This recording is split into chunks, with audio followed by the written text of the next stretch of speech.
Welcome aboard for another episode of The Last Faith Strength Run. I'm Kalar Miyadaya, and I both live for and in independent video games. We are back after a quick rest to do more voiceover for the Strength Run. Of course, once again, this is pre-recorded as they originally intended to be a silent commentary run. And we are just doing our reaction to the gameplay as it goes. After the defeat of Igor and Lena, we are working our way to complete a couple pending quests or just unlocking some in the area before we move on, level up, and proceed on to the next zone. We'll also use this excuse to play around a bit with the Storm Chaser Mace Whip. And there's one of the major factors that I love about the combo on that is that it does have vertical reach at its last hit. There's these have massive hits. But right there I just sort of illustrate the reason why we don't bother with firearms all that much in this playthrough, as that ranged Mace Whip combo just hit for 200 plus, while the shotgun hit for half that amount at the cost of 2 ammo. You should not. I lead you and we all but change. What have you? Where? That is where. Of course, we just quest here because we have nothing to give the poor child. And once we've collected all the toys, we'll be back to grab what we need.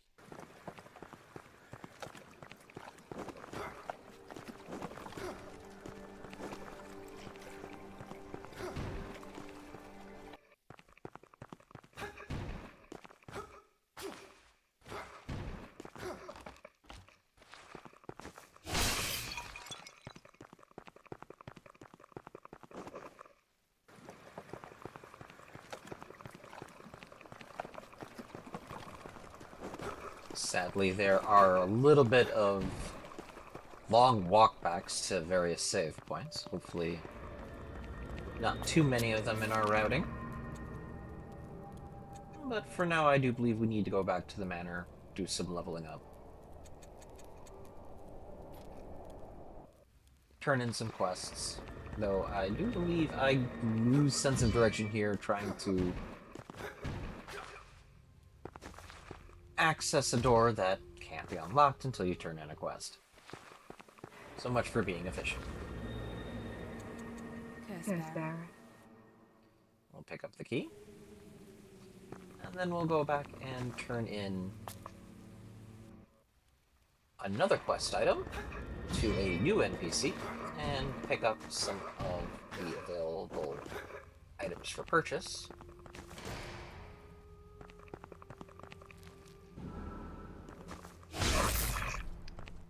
Your custom. Needs you are a witch. What such? I feel in that. Here we will pick up more Demi-Shade ores. We will try to turn in one of the livers to try to pick up more Demi-Shade ores, but the first turn in doesn't grant you more items. So we'll back out for now. And this is where I believe I make the decision that we won't be upgrading the Storm Chaser Mace Whip beyond where it's currently at. It's fairly strong as it is now. And we do want to preserve the ores that we have for the final weapon in the combination later. Because if you preserve your Demi-Shade ores here, you'll be able to upgrade the axe up fully by the time you get to acquire it, which will make it perform at the level you want it to perform at.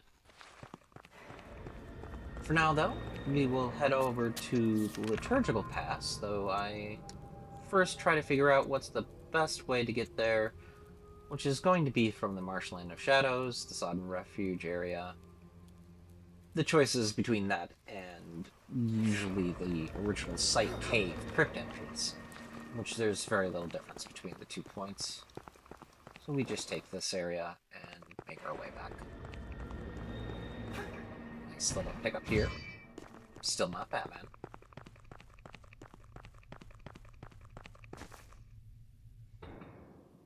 we just want to make sure we collect everything that is on our way.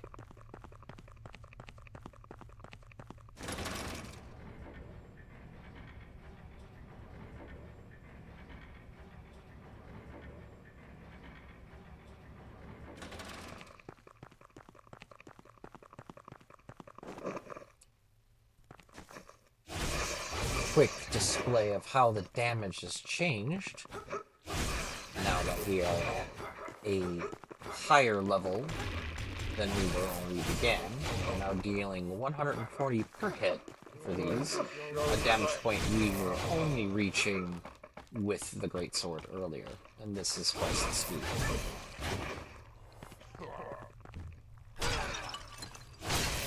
Nice.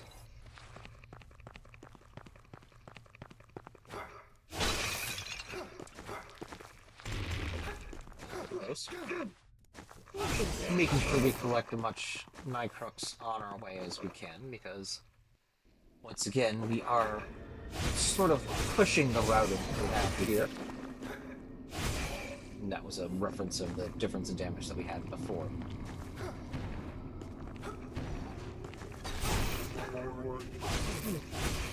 One thing to be aware in this area is that the enemies will attack you from off screen if you're not there. Oh.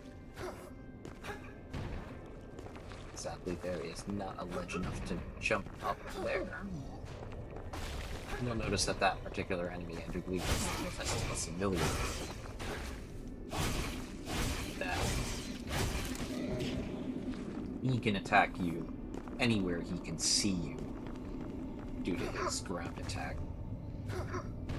An interesting point of this area is that this area, with a little bit less development of it, was originally the first area demoed back when the last phase was pitched as a Kickstarter.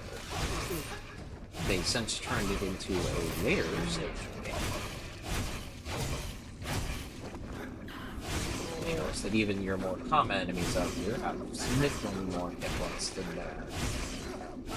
We decided it was Act instead of Chapter, so we'll just say Act 1 versions of them.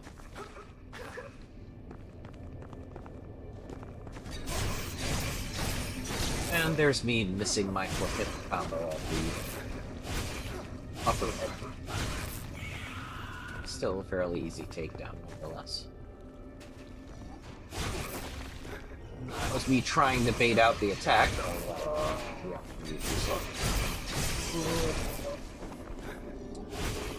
See how the Mace Whip does have incredible range when you use it. And while you're in the middle of execution animations, even status effects don't promote that, which makes good for us evading the fire statue effect while we're trying to recover some focus. Now we go off to the next section of this area, which will be a save point splitting off into several sections. This is more or less a theme that goes on with the game. Once you get into an area, there are one or several paths that you have to take to unlock the main area that you want to go to. In this case, that chapel. And in our first entrance, our first area here, there's a dangerous drop. Take advantage of the grip and just pass through these targetable enemies.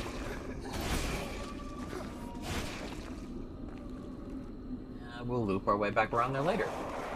Watch the doggies. At this point, I'm trying to decide whether I'm taking care of the statue first or the enemies first. And doing the statue. Mace Whip is one of the few weapons that can destroy those statues in 2 hits. It still takes plenty to take out the large birds. This is where I discover the error way this attack happens. If it doesn't know where you are at, it will launch it right behind him, or if you're in a location that doesn't have ground, it will launch it back behind him. And I realized that position is not actually safe from the normal attacks. And we have to go back and flip the switch and collect what loot is in that door down there before heading back.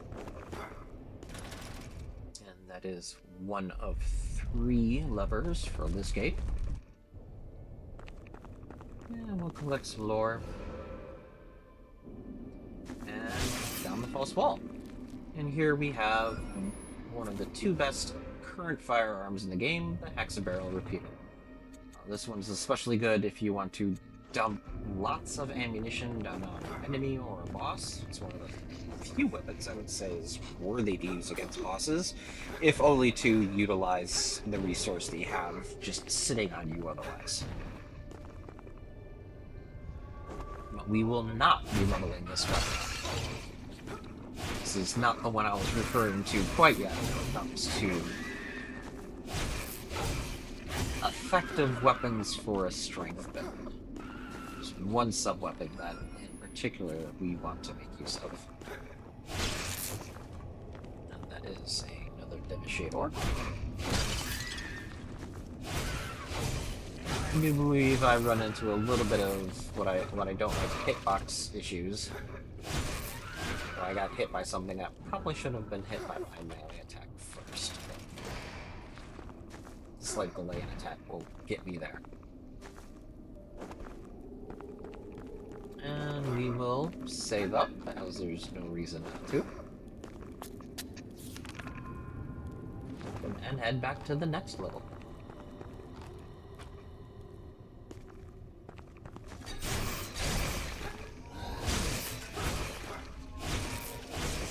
Sadly, that fire statue does make it so you do have to stay on the move, otherwise you will wrap up burned rather quickly. And as you can see, it's not so fast that you have to stop when you're doing it entirely. But if you do get hit with other fire statuses, you will end up burned.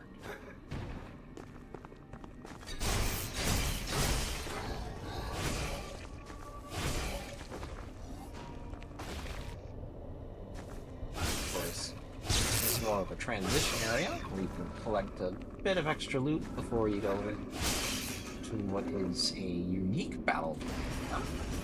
There's actually a number of enemies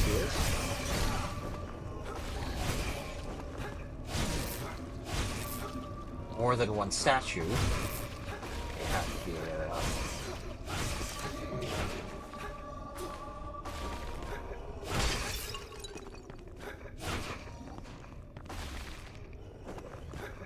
Take out this guy, we have to worry about being burned.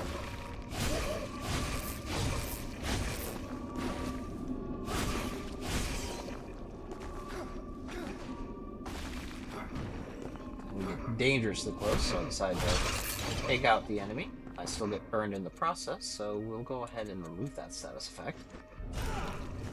As you know, this burn is quite dangerous, but keep it kind of yourself. It will take chunks of your hit points. And this is the area in which you will receive a lot of it.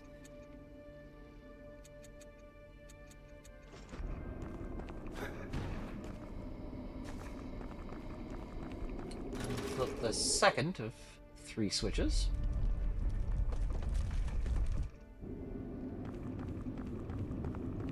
And also up here, another treasure. I'm using this one a lot because it is, I believe, a health file.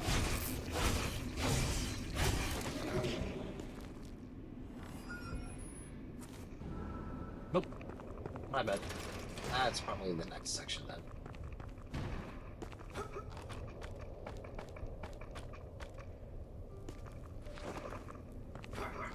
One more save to replenish focus. And off we go.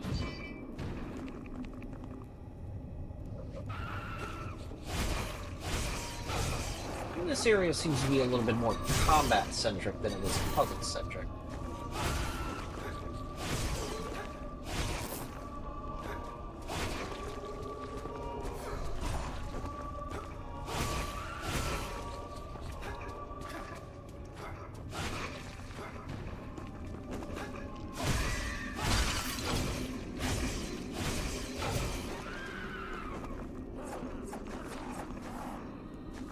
killing the statue allows us to recover a little bit.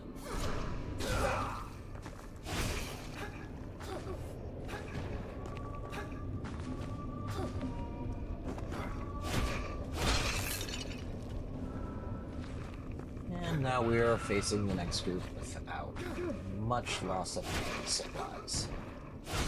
Take the screaming banshee lady first. And now we won't be pummeled with projectiles. But this guy will. Nice little execution there.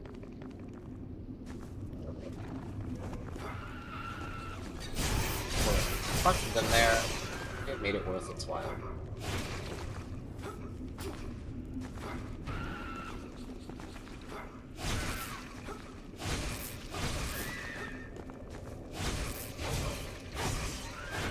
Usually if there's a group of enemies together, it makes combo skills very worthwhile, especially the base whip, which has great range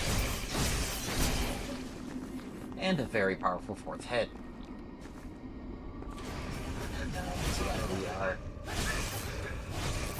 in the middle of combat with the pressure of the fire statues, so try to take care of the passive threat before we take care of the active ones.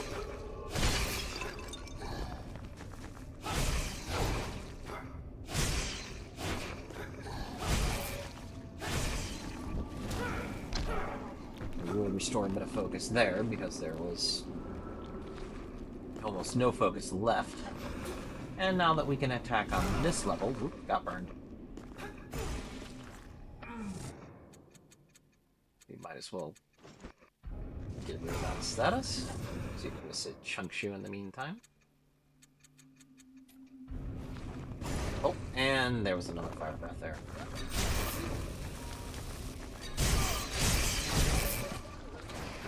Quick whip gets rid of the problem.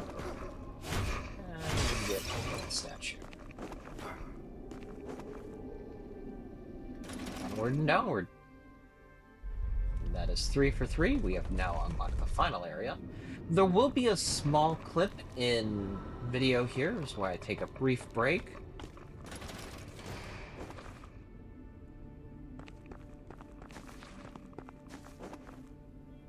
At this point, I'm still deciding which route to take back. We do the shorter of the two routes.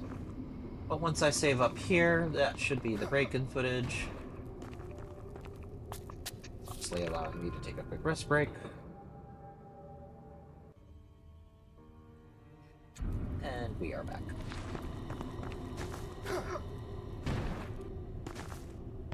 And here is the file I was thinking of earlier. And usually the first one that's really out where everyone can see. Get myself ready to use the whip a little bit more often. And then remember that this is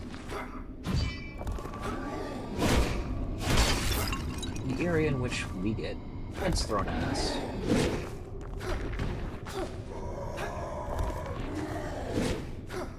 Nope, this is how headbanging works.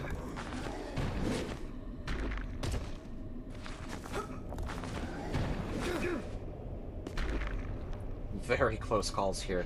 I just decide discretion is the better part of valor, and don't bother to explore that area. It's really no reason to do this one.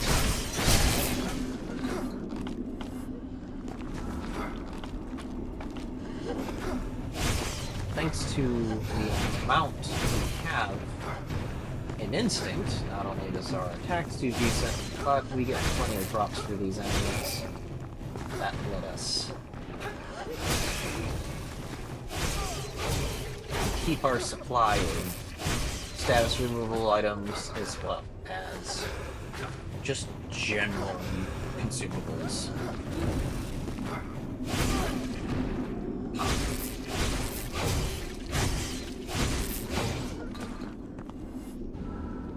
I do believe this entire run we're only buying items that are of either permanent increase or of highly limited supply for the times we pick them up.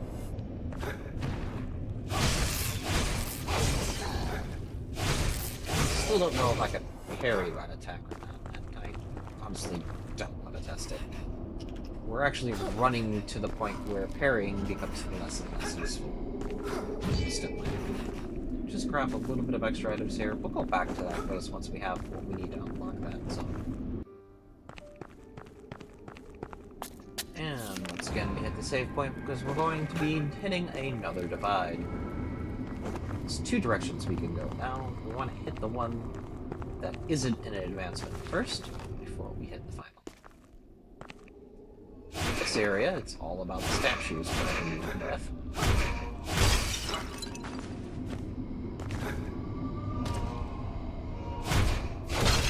You can see on the top left, the status bar goes up quite a bit, and we'll actually be burned here.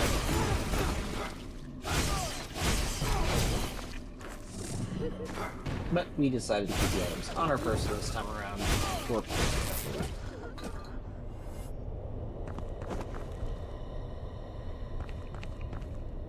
now,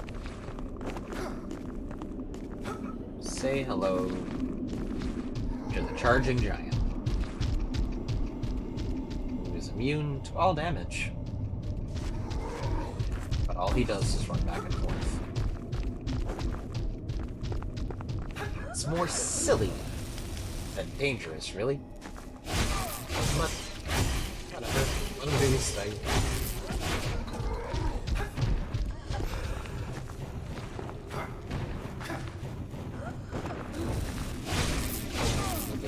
The enemies out here. Wait for our friend to pass by again. And we'll hurry on to the next hole when we friend come back up. Do you, buddy? So notice we've got another black door here. We'll be able to take care of that.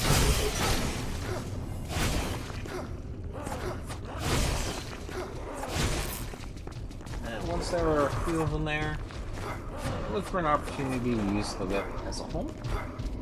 Still trying to bait the last guy out, but like he's not wanting to. We'll take advantage of his distance to fully restore our focus, or nearly fully. And then we'll hit him in his own series of attacks. Now keep in mind, that damage was a lot less because I did not have perfect spacing. I still did a lot.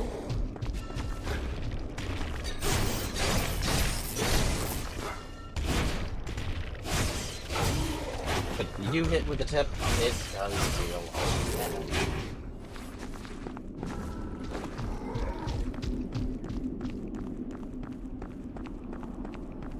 This here. And away we go. And he is here. We got another giant heads. I just have to imagine that somewhere around here is an entire field of giant statues that are deprived of their heads.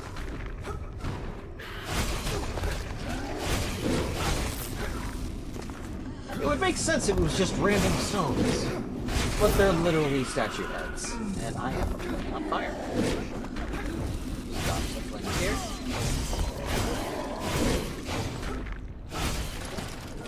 Open the gate. But I do want to take care of this guy.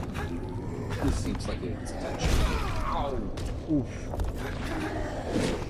Yeah, he does change his attack patterns once you're in.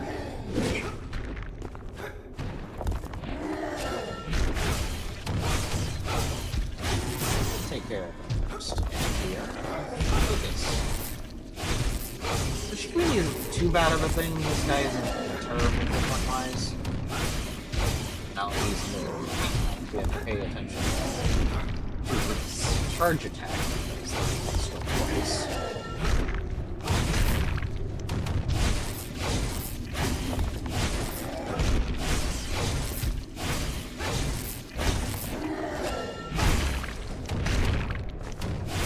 And there he goes. 4 free healing. This enemy just sits and gets hit. We'll pick up the forbidden bombs here and move along.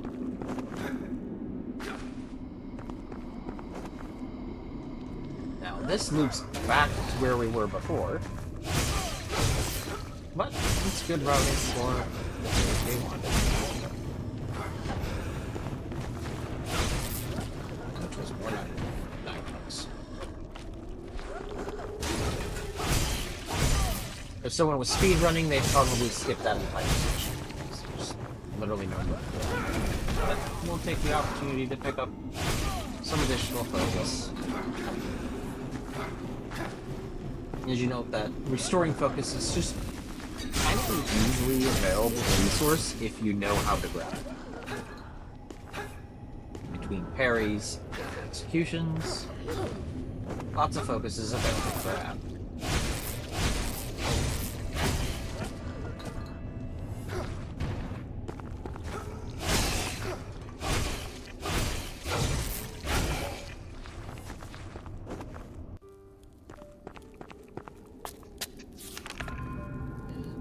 Health restore, and we go back down and take the other route around.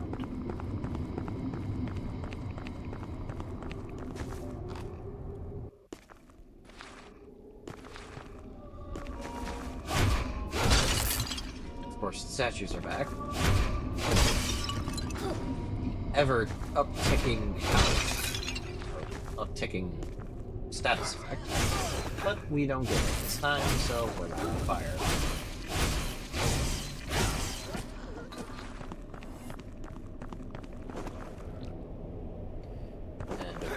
Once again,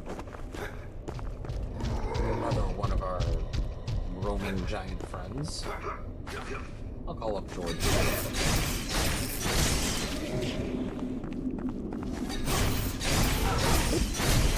I allowed myself to get hit there just to trade. Not sure why, but sometimes it's better to finish a combo. Go again, George.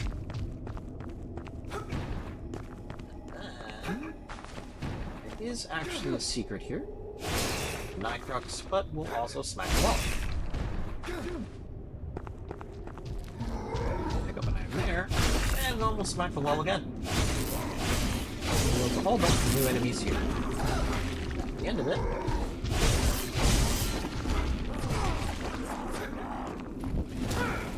Let's see.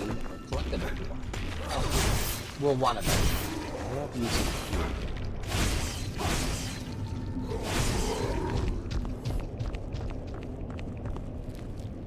At this point, I have lost the count of how many magically preserved dead babies? Unborn. How many unborn we've actually collected.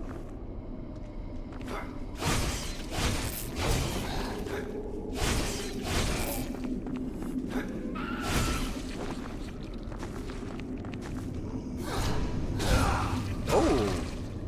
And that is on today's day old when I learned I can parry those.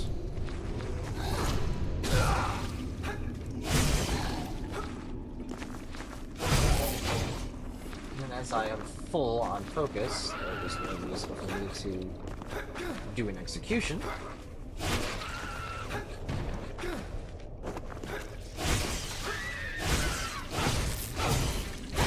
Oop. Yeah, it's bad time. Okay. There's one of them down though.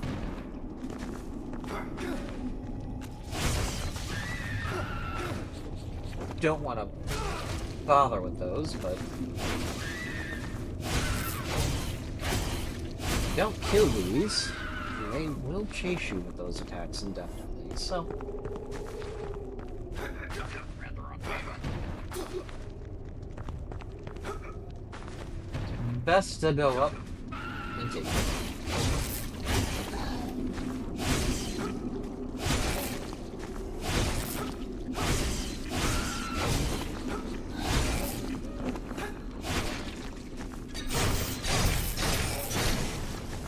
Then I try to get cheeky, and completely miss. I am not good at judging vertical distance on those. That's what happens when you try to ignore them. Oh, I thought that was a wall. I know better. Time to pick up the item here. There's just some fire status removal items. Wellness Cape Pestilence. I can't bring this up. Hey, look, another black door.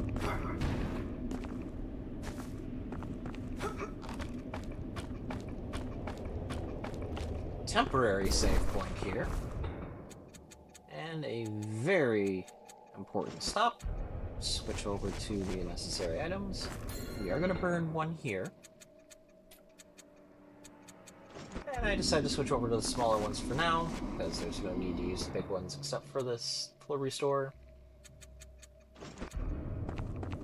And instead of HP regen, I decided to use the dark bombs. A blessed curse. The sweetness of the flame. Despite efforts otherwise, a weak soul cannot be bolstered. Embrace the pain. Renounce control. None shall betray the last faith. She said the thing! She also lost.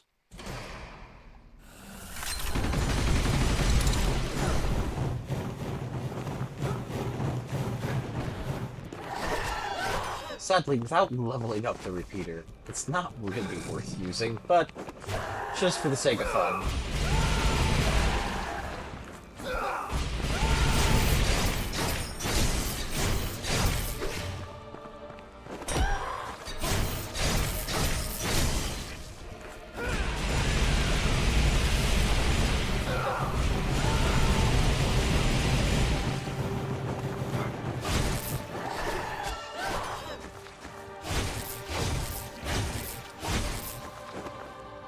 This boss is very fun, but its damage or its attacks are fairly standard.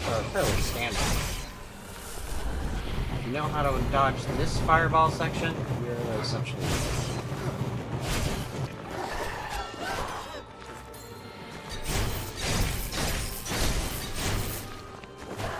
you didn't notice that even with a fairly low-level weapon, we're doing decent damage.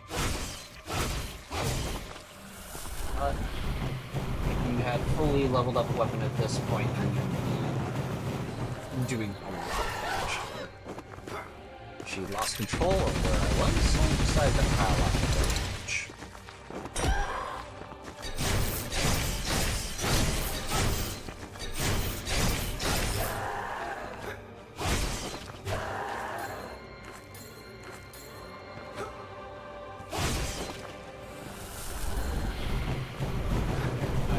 Hey, I have these small items, we might as well use them up while I have them. Oop, I did hit by fire there.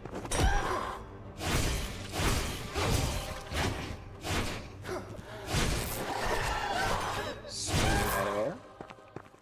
But surprise! Second phase! Now she has a flaming sword. With lots of fire tornadoes. So pretty. Not very hard to dodge.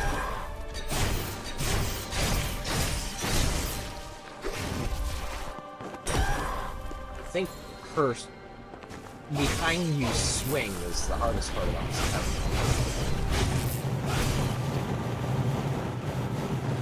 Fireballs are this one. Yeah, because they shoot at angles, so sometimes you can't evade it. This, however, is fun. Oh, no, more fireballs, or fire tornadoes.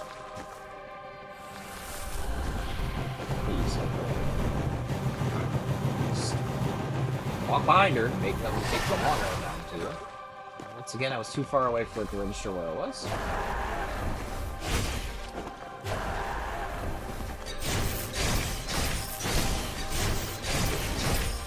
And another tornado phase.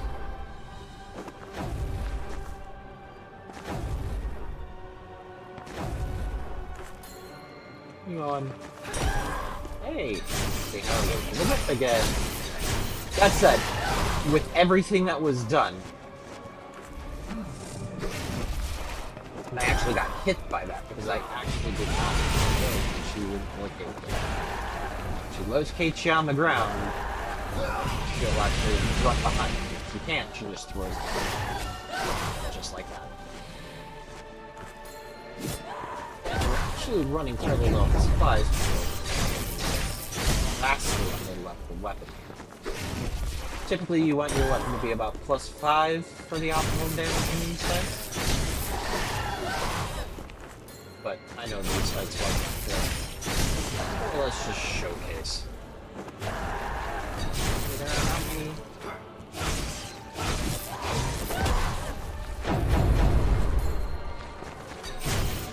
Opportunities.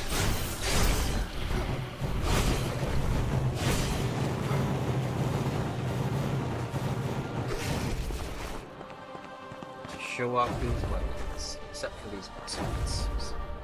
Having them under levels. It's sort of like providing a slight challenge for you.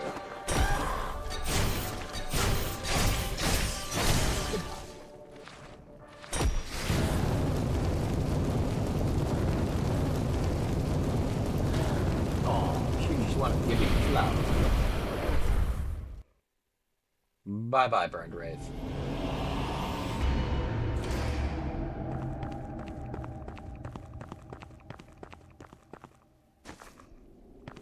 And on to our second Nycrux heart. Fairly important to grab these, as they make each following section easier.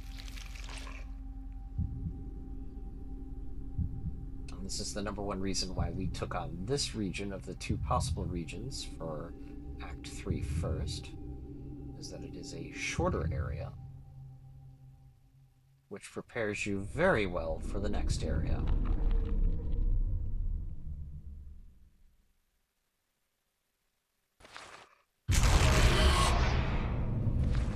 Let's promise #2 down. This is Beast Mode.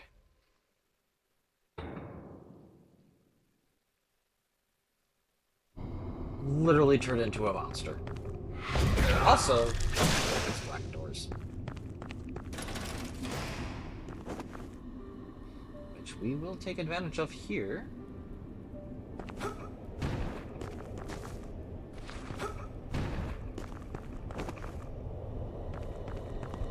There was a black door literally just before the boss fight, so we're gonna go ahead and open that up.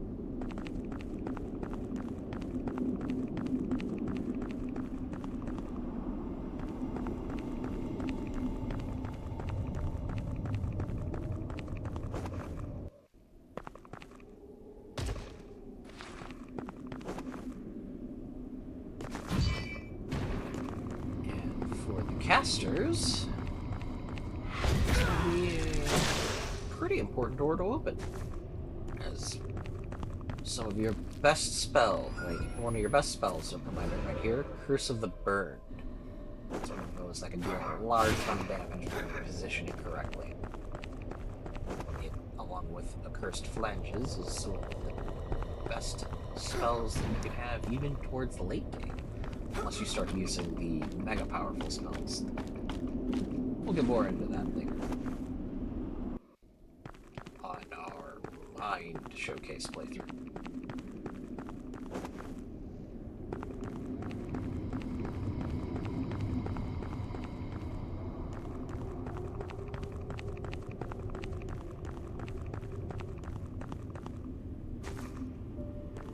Now we'll get back to the save point.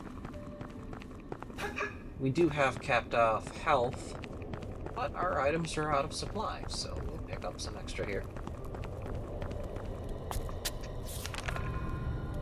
Out. Notice that we still have 10 crystals, but no bullets. So we go ahead and just get rid of the bullets for now.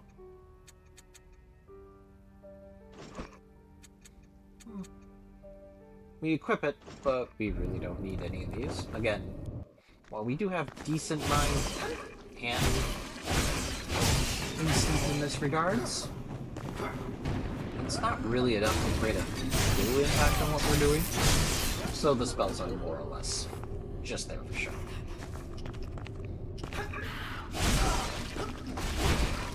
Take a few necessary hits in the process of this. There's the long button there.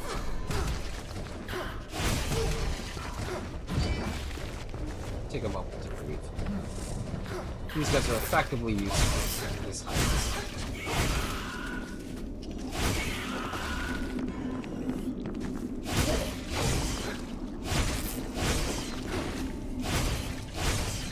They tried to beast mode there, but beast mode requires an entirely full power gauge.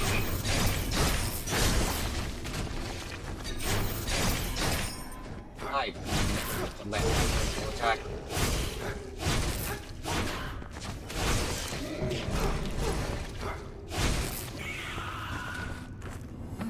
Go ahead and heal up a little bit here. And we get past this guy.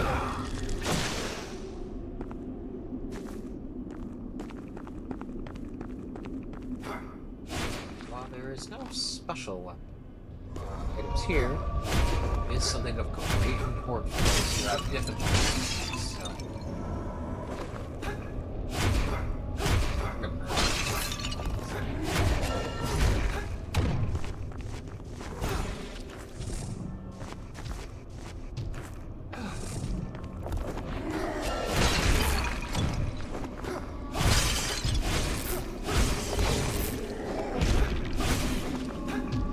At this point, getting rid of the statues is kind of important.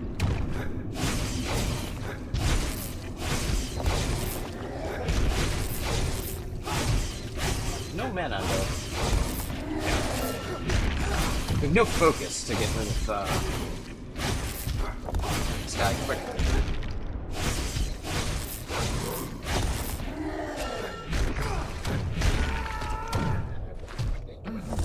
That's fine.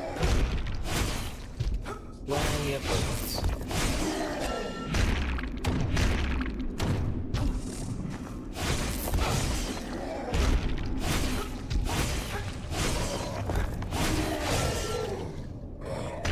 We are. 4 more healing injections, putting us back up to full.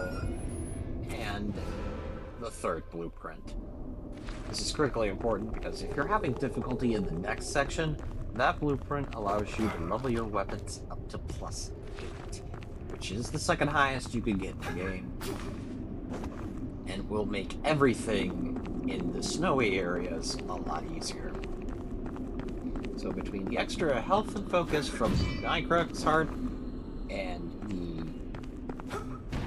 extra ability to level up weapons, the following section becomes a lot easier. That said, we're not actually going to level up the weapon further. We're good with +3 for now. We will, however, pick up the things we missed here.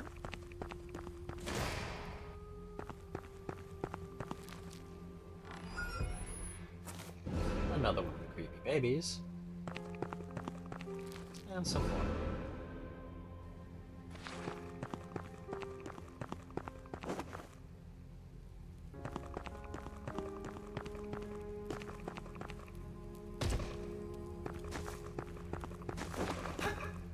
And I determine whether or not I want to actually do some leveling up. And as we're not leveling up the weapons, it's probably a good idea to level up some stats. So, get my vitality up to 25, pour into my strength. I'll put me at 35. We'll keep what's left. And we'll move along.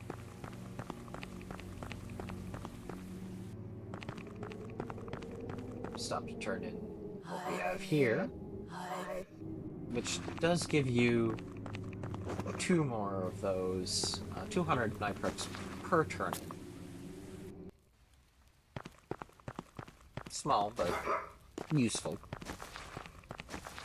Here I'm trying to determine where I want to go next. The next spot we go is out the back door. And no, we don't even talk to Annabella much at all after the start, because we don't need her supplies.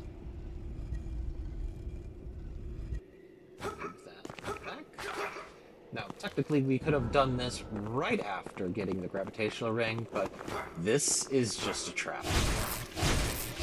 Enemies that are available here are higher than what you would want to touch right after that. But they still die pretty easily for the mace whip. So, we will be using the mace whip at its current level. And just take the stat upgrade as our advancement between the two.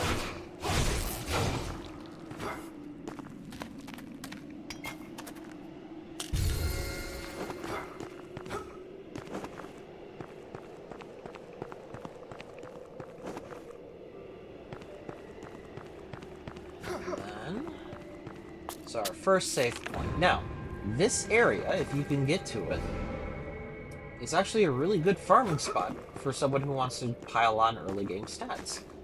Just go, use the save point to respawn those starter enemies, and run back and forth. Give you everything that you need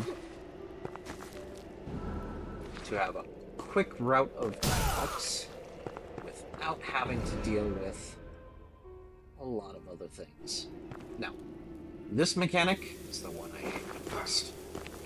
Timed bomb puzzles. Thankfully, the bomb puzzles really aren't that bad right now. By the way, that area back there, we won't need to do it this run. We will need to do it the next run, because it contains a dexterity-based weapon that we'll have to unlock. But in this version, we don't need it.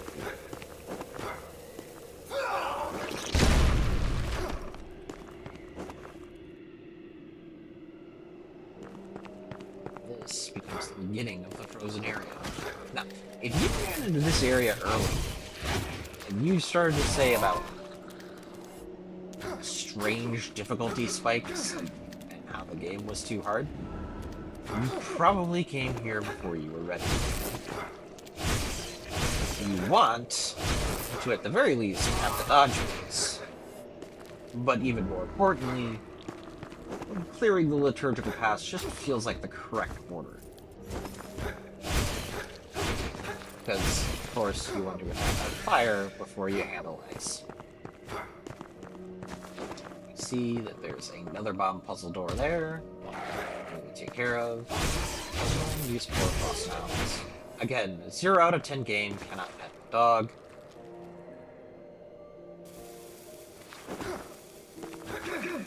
We have to figure our writing, and then I realized I messed up, so there's a bomb and pick up another one.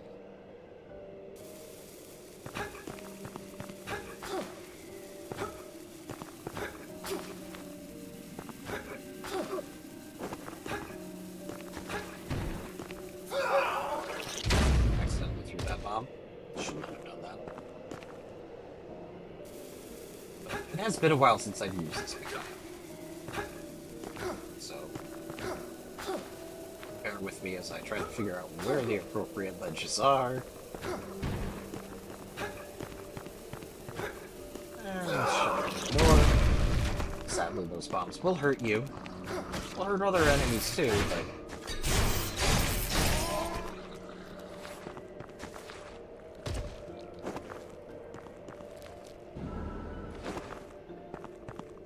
at this point, I just to kind of accept the fact that these enemies are going to be tanky from a lower level of weapon. 4 hits isn't bad. 3 of them. Easy to just use the chain whip version.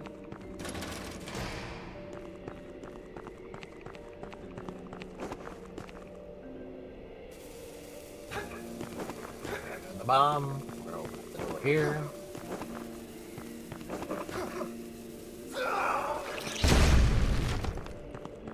There we are. Switch to move on.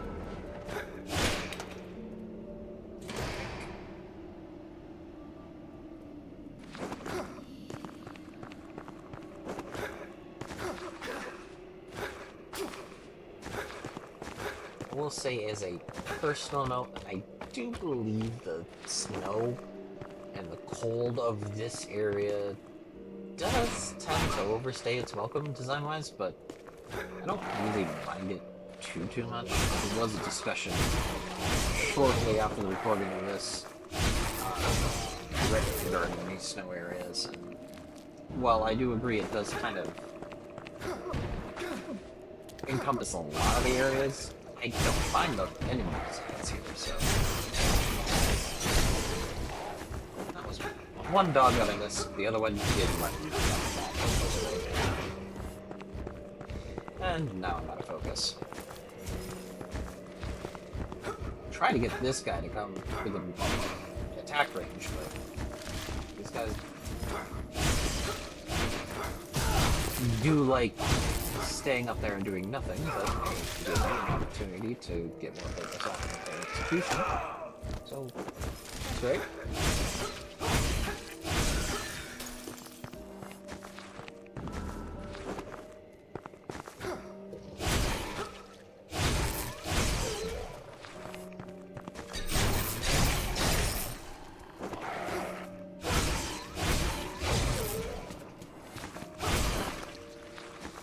One thing you can rely on... I missed that timing again. Well, spacing, not timing. I had the timing right. But I'll just use this guy to restore my focus again. It's to counterattacks restoring health. None the worse the wear for it.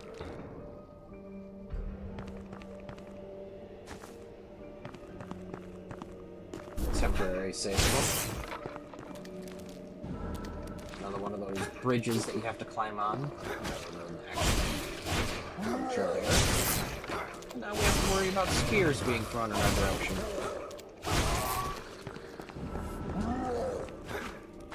It's one of those situations where you do gather bullets. And you really don't need them. I could have taken some of the focus off of those guys, but I was a little bit concerned about other enemies like that one. One thing to note in these areas is that ice defense is raised by strength, so strength have a distinct advantage in this area. Given how large it is in the game,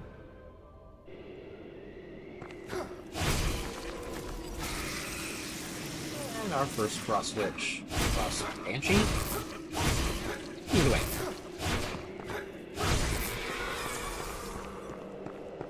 Frozen Wrath. So Burned Wrath, Frozen Wrath. Burned Wrath was stronger. But there are more Frozen Wraths. Oop, spear. Spear again.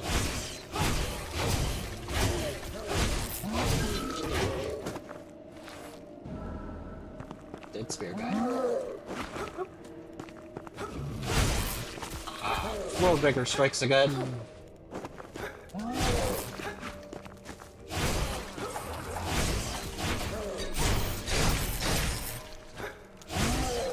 Not enough focus to get through the entirety of that guy's health, but it did help. And there are plenty of these guys. Excuse me. Not back. 10! Really overestimate that range.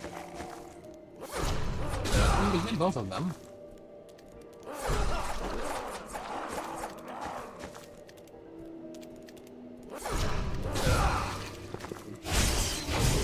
Both of them now countered and have sufficient whip energy.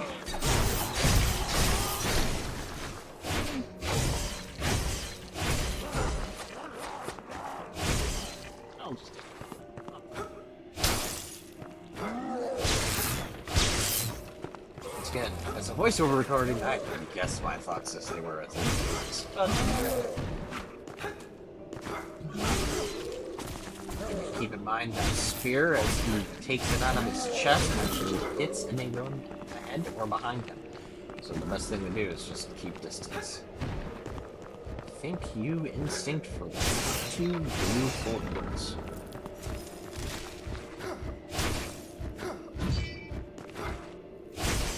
This guy. Oh, oh. Still not falling off. There we are.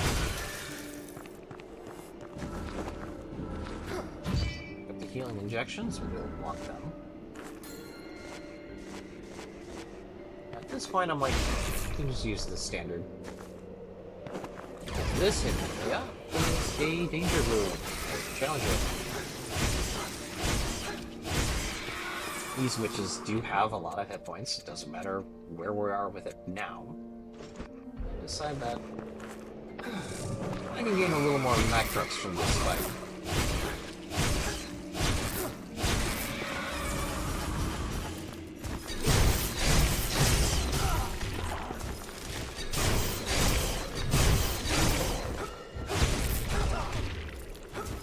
Once again, the spikes deal the damage.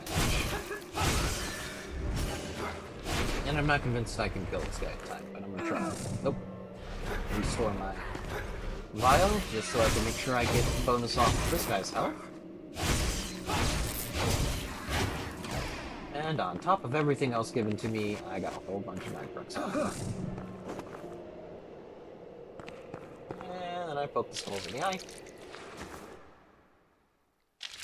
And that's one chalice filled. Now, I don't believe I actually complete all of these trials, but they are good for the treasure, they are good for the Dicrux, so we do use them when we get to them.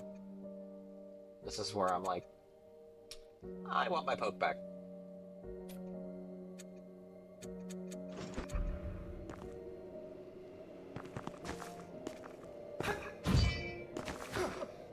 So treasure we can pick up from here, which is just going to loop us back around. And another challenge room.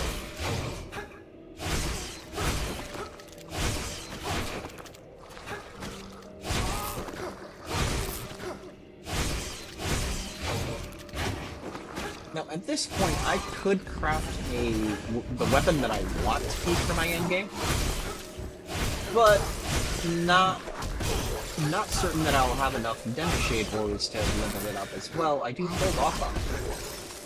Because again, the primary weapon is better than most others.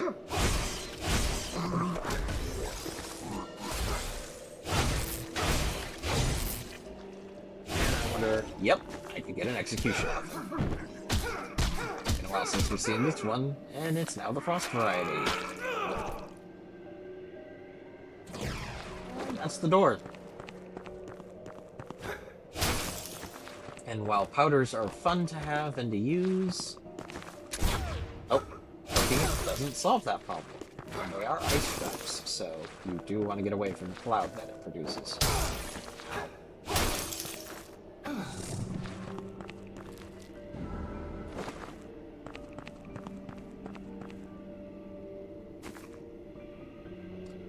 Don't believe... No, this is not a challenge room. This is just the item that we went for. Which is a pair of Shade Ores. Very useful. And important for what we're trying to do. Technically, I could probably have done better pathing by going back down and around. But I wasn't certain of it, so I was just decided to go back this way. But if you could go back down, you could hit the save point and do the entire thing over again faster than before. For better, overall Nightcross. I don't think I need that. I think I'm just gonna go through the door here. Because here... there's some Hungry Essence that I did just use. Now that's time to just unequip that. Looking... I decided it was worth our while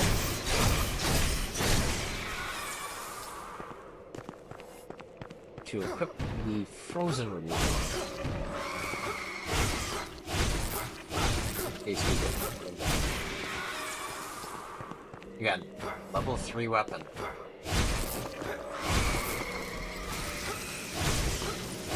So what we're really doing out of this is fishing for critical hits. Happen occasionally.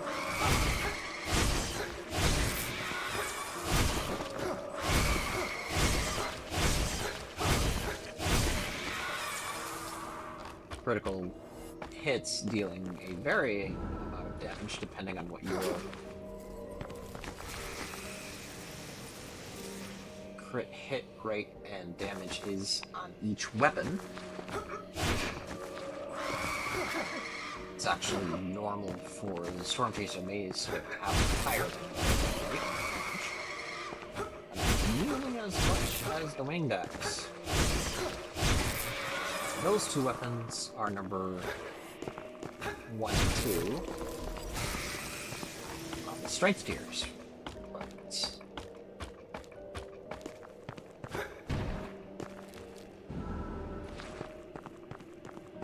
I just decided at this point, I'm gonna make sure I'm collecting everything I need. Not worried about banshees that will follow me where they need to be.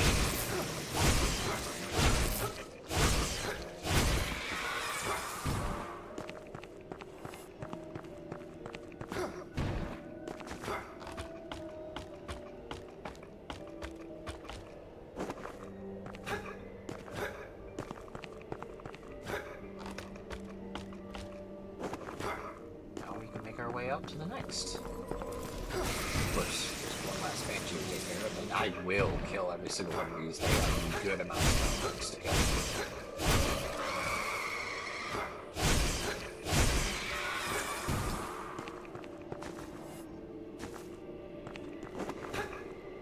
And we do want to pause here to go down, because while it's not worth fighting the boss that is down here, it is worth grabbing everything that is available here.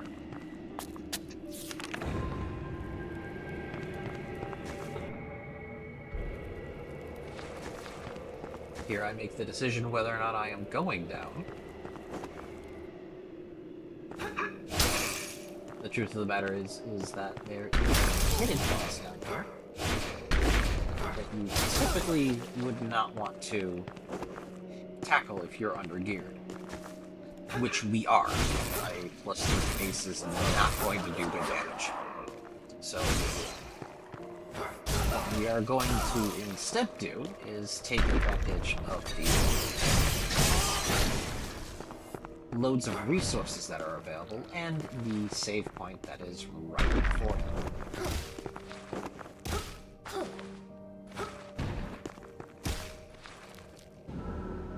I mentioned earlier that the stone variety of those spikes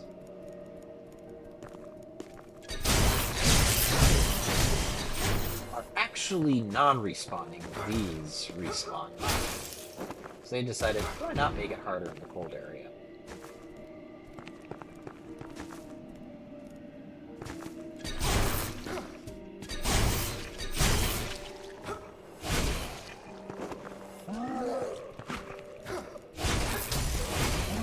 Said, ice spikes do work for enemies as well.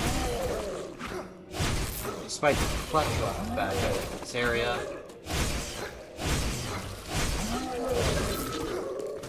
This is actually a puzzle. Can't floor break that guy because unfortunately the floor is too thick.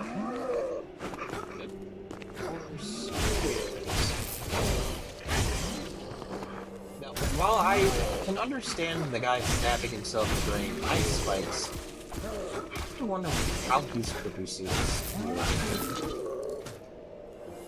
Either way, must be nice to have infinite resources. Couldn't be me. Now we are aware that we have 2 doors for the bombs.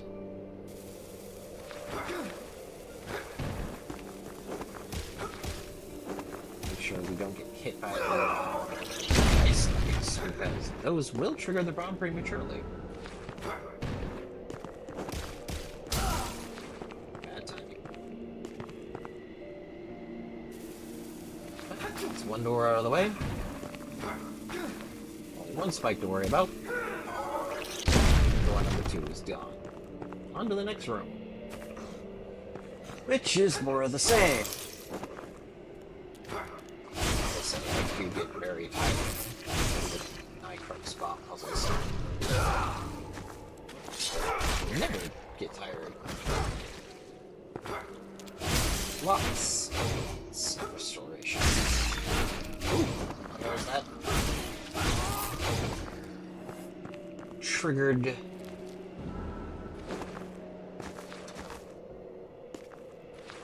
Save area. save here, restore our health. Collect what's available, another demi-shade ore for us. And we will just remember this save point for later. Of course, not all the enemies are back, but that's fine. That works for us.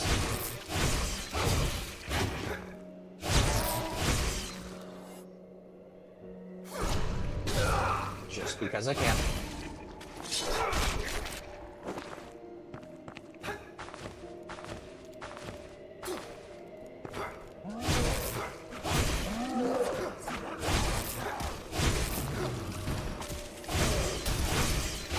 Yay, spikes falling on the bad guys.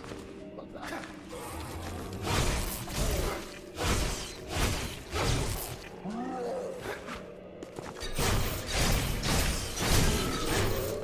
And that is always satisfactory.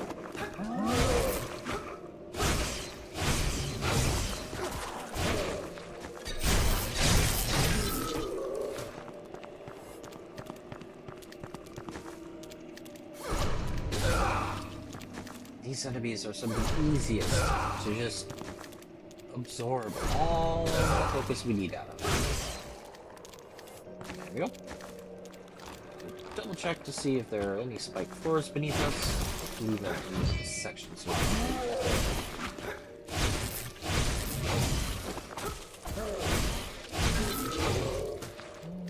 That's another big jump.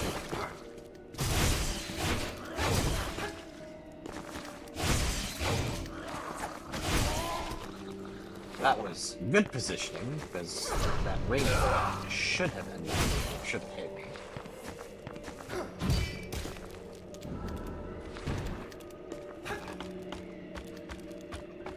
There are plenty of puzzles to complete this room alone. Highly annoying.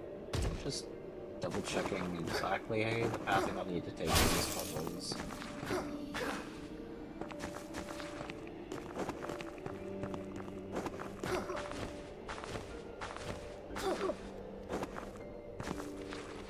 This is almost like training for the palace later.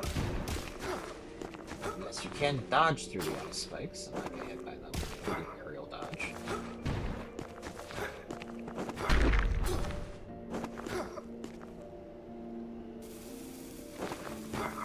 Originally, this game had 3 different versions of dodge. They did get rid of one for simplicity's sake.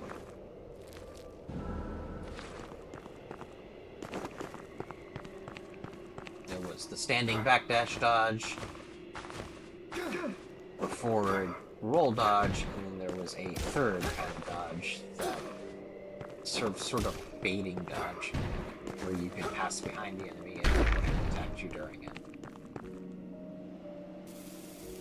That was during the demo, and it seemed like an unnecessary dodge, which I'm actually glad they got rid of it.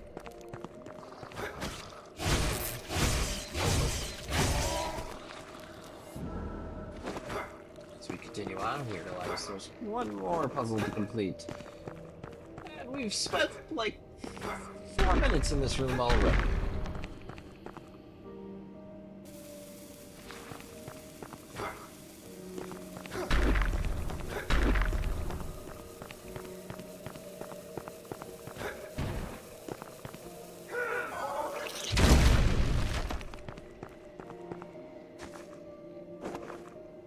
That said,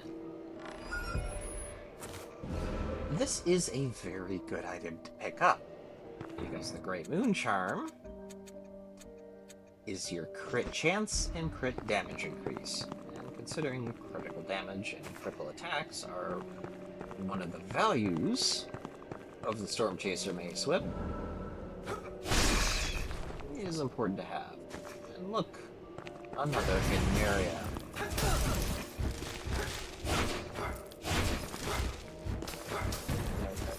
These enemies are precariously positioned in ways that make it difficult to fight.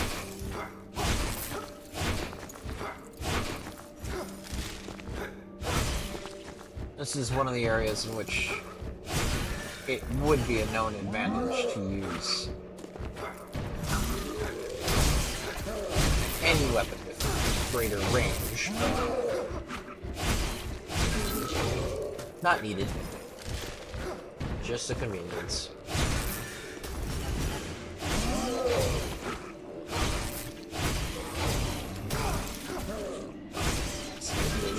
Not to you if you stood behind the enemy. Notice the other one can't even see us yet.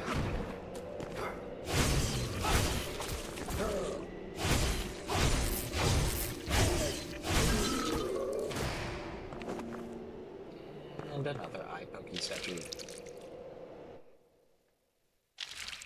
Literally just imagining sticking both of your fingers into the eyes of that thing so it bleeds into the cup. Kind of gross. But, you know, the macabre is sort of the reason why we're here.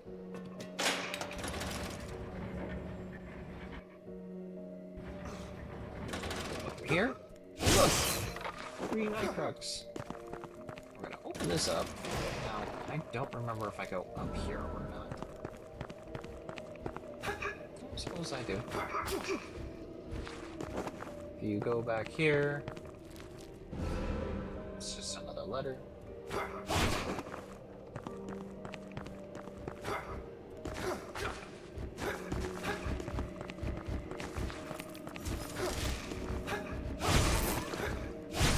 Easy pickings from some extra Nightcrux. At this point, we are kind of building up.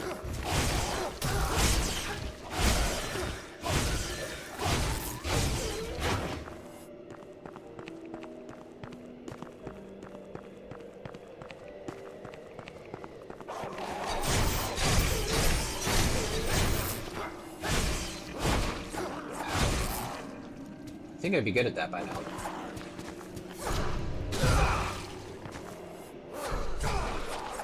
Nope.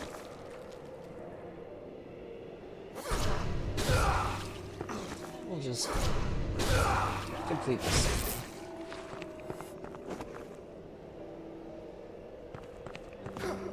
Back to the temporary save point.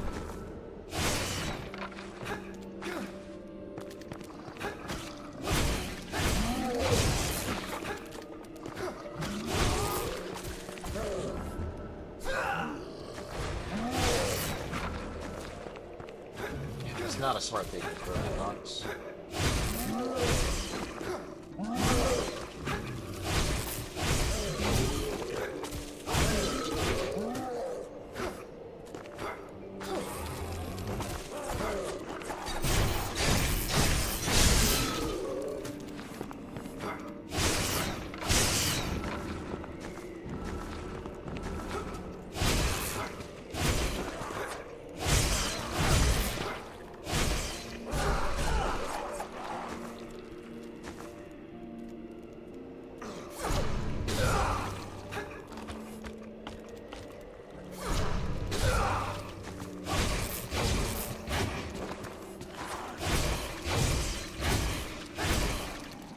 Not much to say here, just a repeat of the same flow. This is actually going a little bit out of my way here. I realize. Hey, I got a hit. I've been wanting to do that all day. It's actually better to hit him with the end of the mace for full damage, but the vertical damage is fun. At this point, I am just gathering extra Nightcrux. Consider this as a little bit of farming, but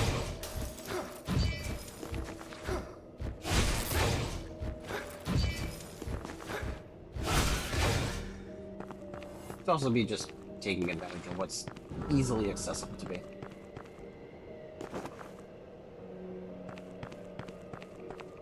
And we're back here. Oh. We hit her, just not for enough to kill her. Remember earlier, you could kill her with standard attacks. That was because of crits.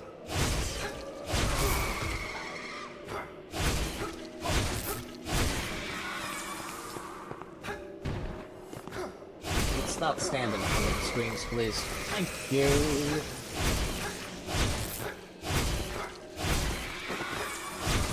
notice the string of crits that are happening now are due to the combination of crit attacks. The crit mace is a 9% crit rate, and the accessory is a 18. Now, I do believe that's multiplicative as opposed to additive crit rate, so the crit rate isn't actually like 20-something percent, but it is a bonus. I'm gonna put this back up, and then I go, hey, there's a save point down there. So we're gonna go do the save point. And it was at this point in the recording I realized that I was actually using the wrong mic to record. Sorry guys, I did the best I could to try to make the voices hearable without too many pop-ins from other sources, but unfortunately that will just have to be something we bear with for that part of the video. Hopefully things are more clear now. And I do believe I passed over a couple of items here. Came back to try the upper area, as of course there is another important item to collect. And that would be another demi-shade orb. Oh, and a moon silver orb. And we're going to be approaching the next mini-boss here. Of course, we don't need this focus, but we have it anyways. And say hello to the Voracious Terror, which, to be honest, I'd never really considered that important of a boss. I've always been able to take care of him pretty easily, though I believe in this recording he does much better against me than normal, because I'm being reckless.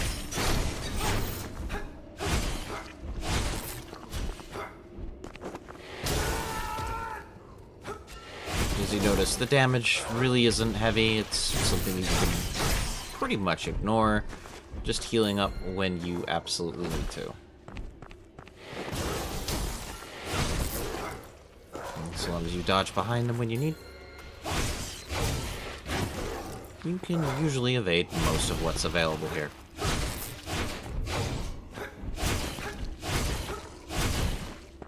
Crits are doing a lot of the lifting here.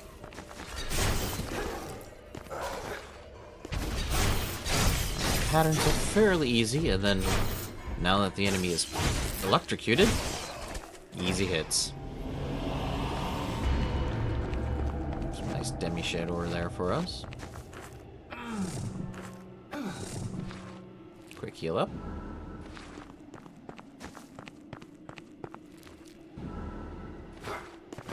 And up towards the next phase.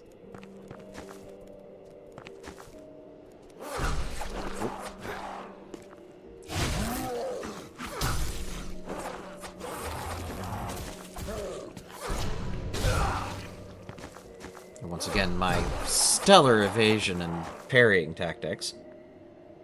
Well, the fun part is if you evade one attack or parry one attack, that does make you immune to the follow-ups until the end of the animation, which a parry will stun everyone in range regardless of whether or not you actually hit them with the initial part of it. That time we evade the spear.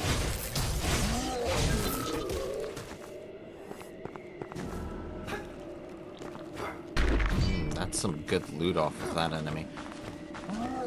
And again, that is heavily influenced by the availability of instinct in your build, so sometimes it's worth taking the dip away from your primary stat to pick up secondary ones.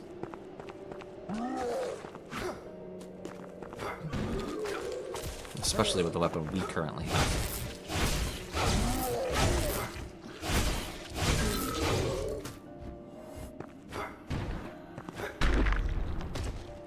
And of course, there's me, not knowing exactly where I want to do jumps.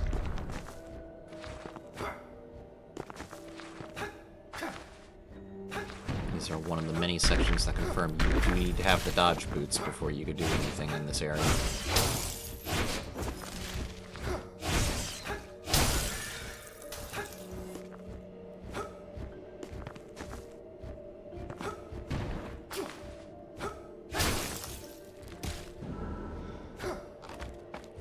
enemies here are actually rather spaced out. Of course they are. Enemies that have rougher vertical range that you need reach on, but usually you could just bait them back closer to you. What I'll do here is try to get everything that's available. Overshot my jump.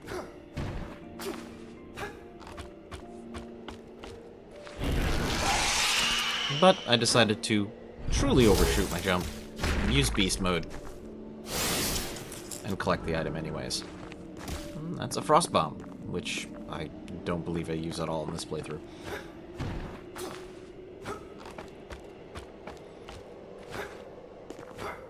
Frost bombs are good for laying traps, but are weaker than most of its other companions in the bomb category.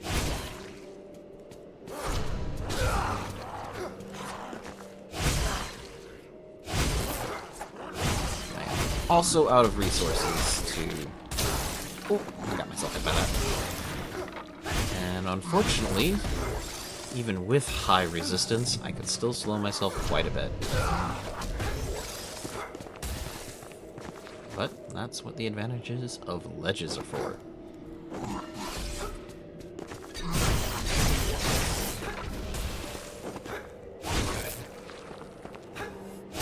No execution off that one.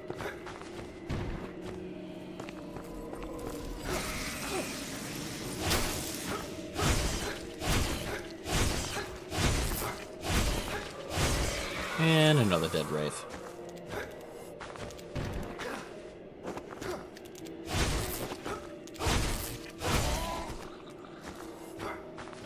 And this is one of the sections which makes the gloves that you purchased earlier in the game an absolute requirement rather than an option for additional loot.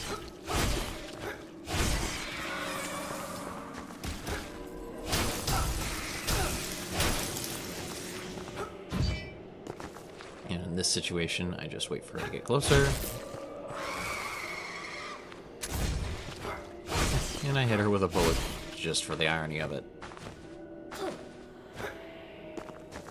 Sadly, we're at the point where anything we can do with the pistol is just outdone by any weapons with decent range. And we're doing the best we can to just bait her over in our physical attack range. Verticality is rarely an issue in this game, but some enemies will stay just out of your range for a bit. And you gotta be patient with it.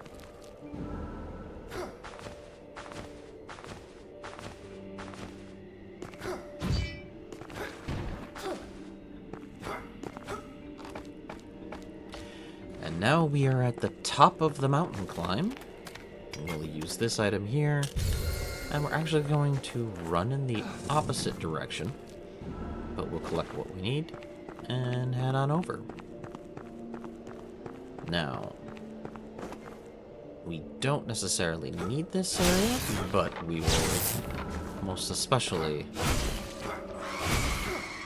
take advantage of other loot trucks that we get here. However, if you are running dexterity, this is potentially the most critical area to go to.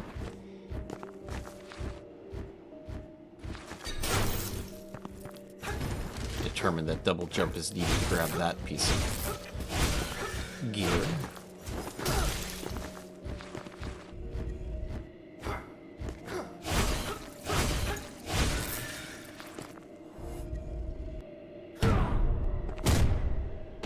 It's been a while since we used these blocks, but it's needed for the ladder here.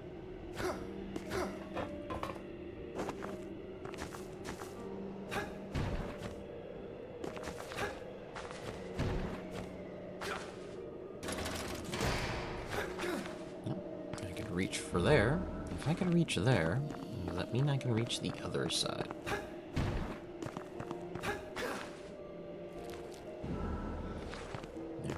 Starving Essence. Probably not something we're going to use this round, but it is the same as the Hungry Essence, just stronger. And That should have been our indication that a challenge room is in here.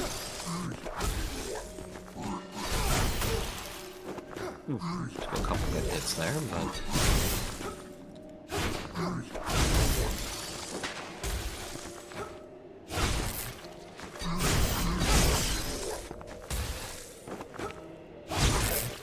nothing so good positioning won't cure.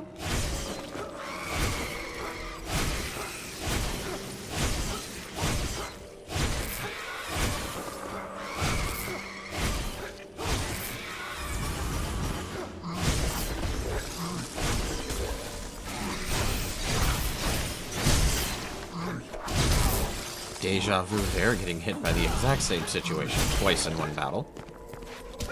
But I will take the execution. For the iframes and the focus.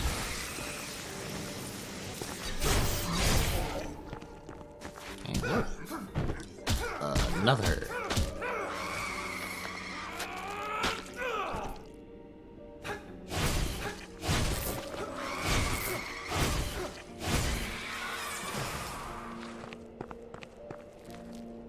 Here is the best dexterity weapon in the game.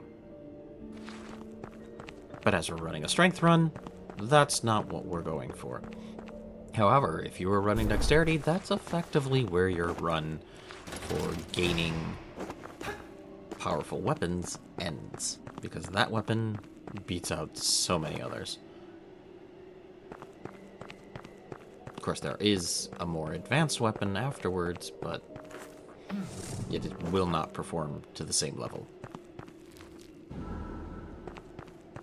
And of course we have a save point here.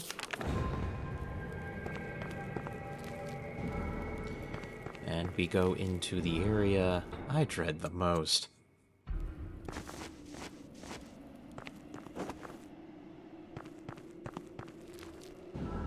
Now, we have a distinct advantage and disadvantage in this circumstance. We are a strength build, which means our resistance to ice element is higher than normal. But we also skipped out on an item that you were supposed to pick up, or could pick up, earlier on, so it is not as high as it could be.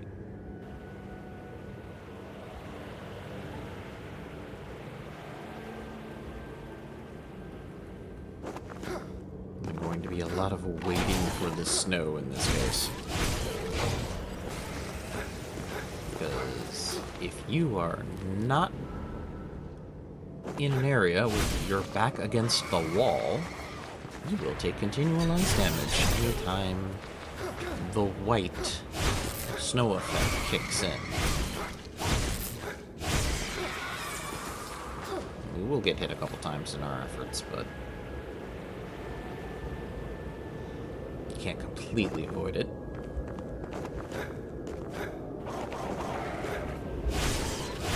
I will say, of all the zones in the game, I do believe I particularly like this area the least.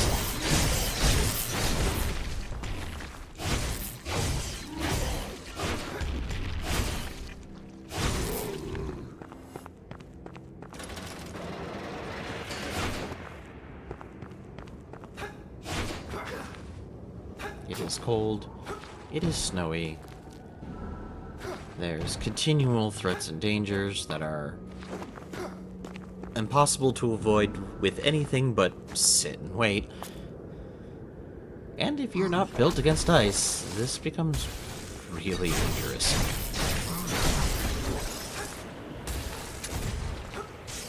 Bullet does not end that guy, but Paralyzed did make it so we can kill him cleanly.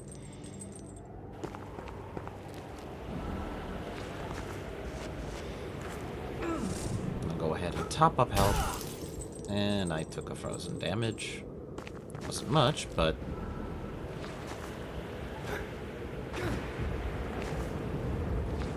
enough to be annoying.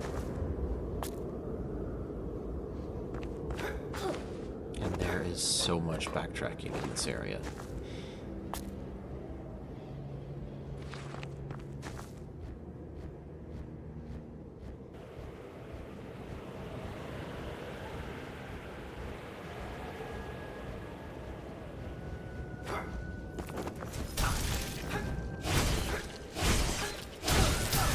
And here comes some unavoidable ice damage.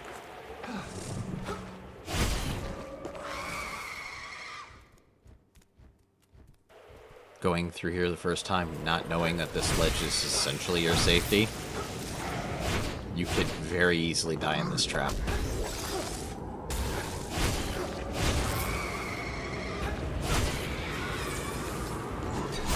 So, on subsequent playthroughs, the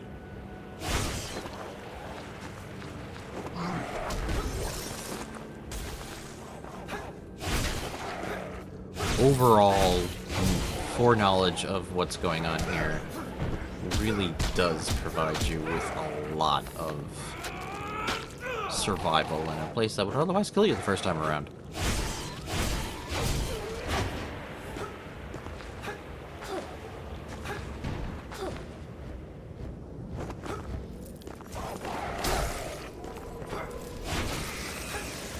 Another area where the enemy is not exactly in range yet.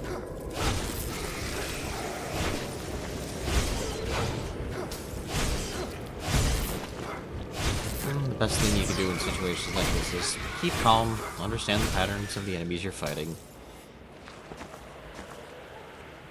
and try not to die. I know. Sage advice.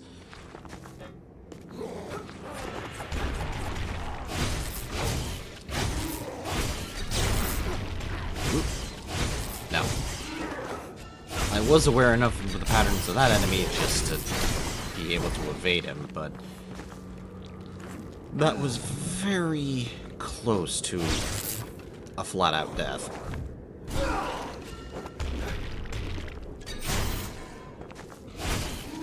And once again, we are out of focus, otherwise known as oof.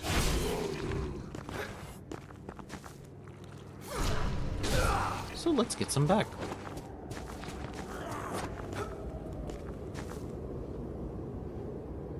And a parry. And a parry. Yep, no execution on that one. We're gonna go in here for a bit. Because it's another challenge room. But hey, didn't we see these enemies before? Didn't we see these decorations before?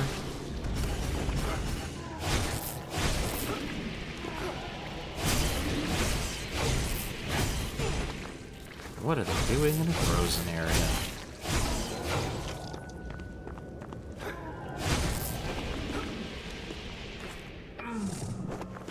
I do take no chances with these guys, though. They are a variant of their previous forms. Also, I'm still wielding a level 3 weapon.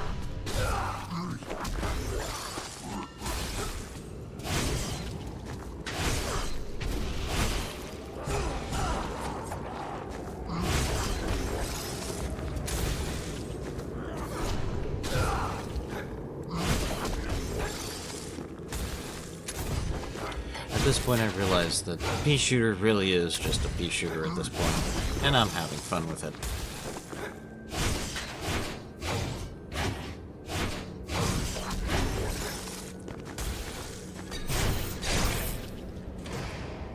Might as well end that with a little bit of the whip.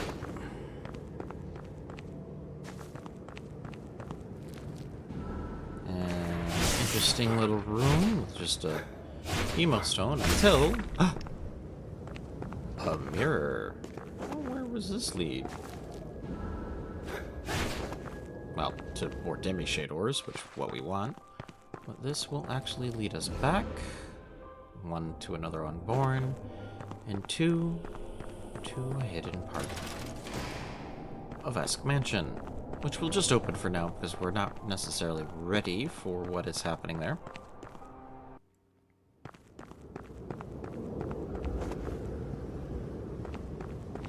We'll head back out.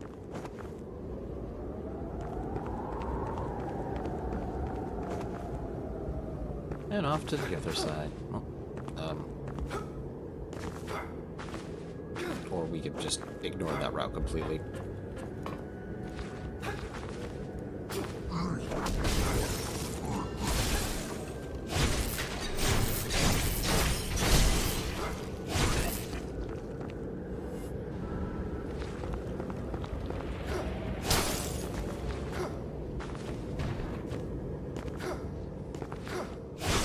I have to imagine if someone actually went all in on the Mace Whip and had this weapon at the level you can have it at this point, it would be even more effective than what it is now, which is already doing fairly well.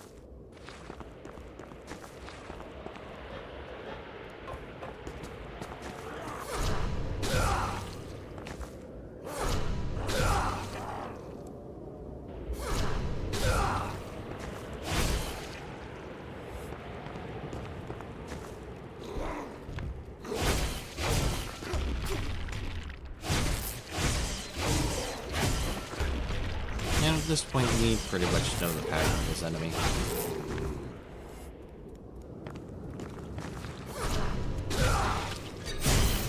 Cool parrying.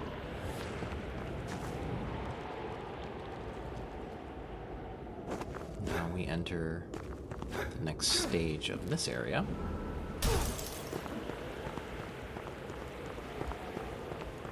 So, you've managed to navigate your way to the end here. Now go back and do all that over again so you can unlock this 5-tier gate. Whispering, they are sick. There is no. I will. But we'll pick up his demi-shadow ores here, and his mood stones, because why not? At this point, if you've collected all of the blueprints, I do believe the moonstones are limitless to purchase from Scotty, so of the treasures I seek, hidden among the tombs of the ever-resting. The dead are constantly reminded. Do not venture among. I will do what I must. and once again, we give advice to another NPC, Be sure to take heed which means of their your fate is own sealed. advice.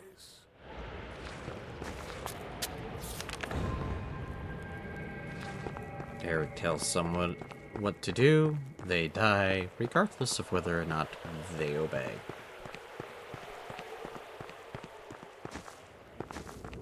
Now, we have to explore all around the zone again to find the switches, or the chains to break. The enemy placement is still precarious.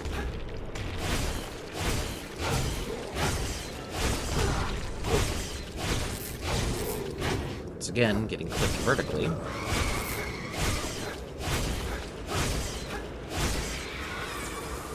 And at that point, it's just routine to get rid of them. It is fun to watch the crits happen.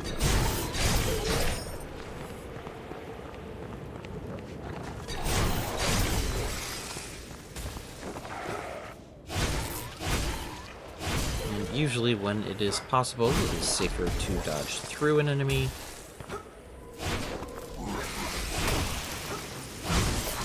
than it is to dodge in front of them. Except when they are combining attacks on you. Like that. We might actually, remove the status effect so we don't freeze.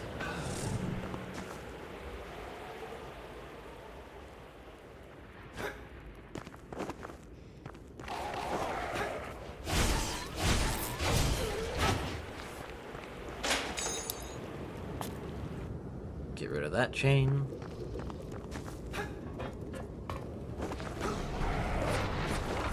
And if you watched above, we have another enemy to worry about.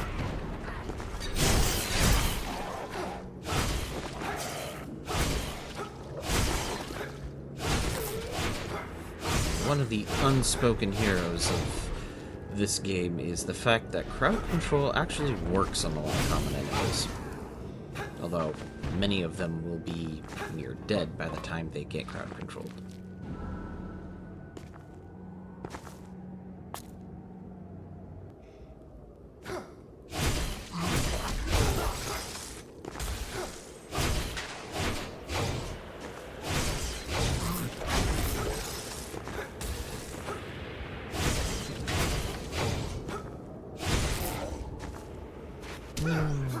free focused.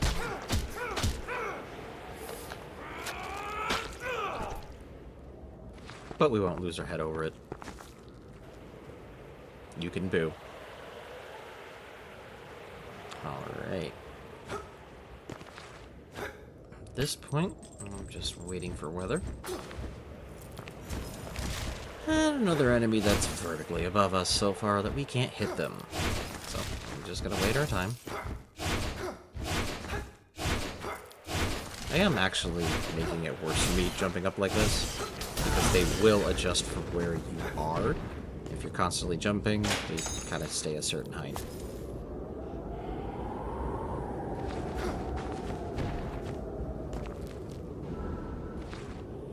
More Hungry Essence.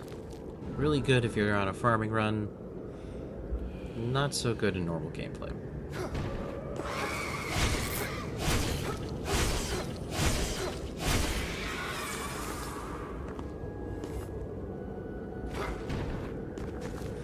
As I said, we try to minimize our farming in this game.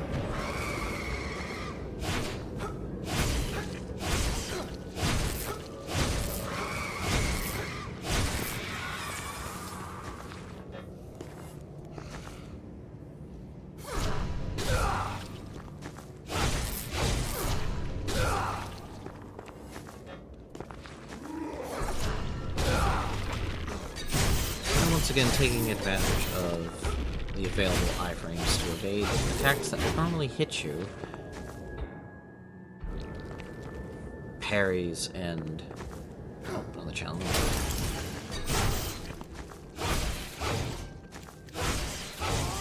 Parries, dodges, executions all make you immune to damage, including picking up items.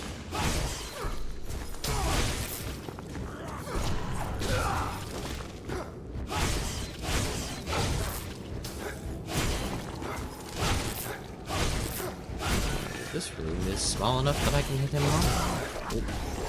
Bad luck.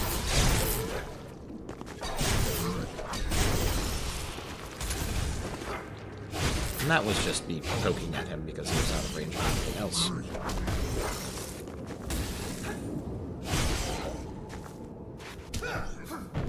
I can get an awful lot of executions on these guys. How can I complain? Keeping my focus up is part of what makes this weapon good.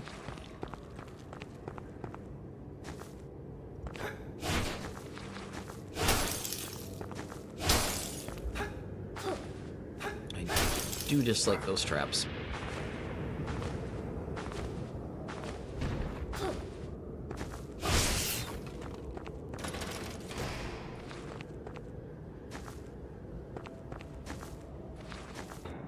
I sort of realize where I'm at and what I need to do here.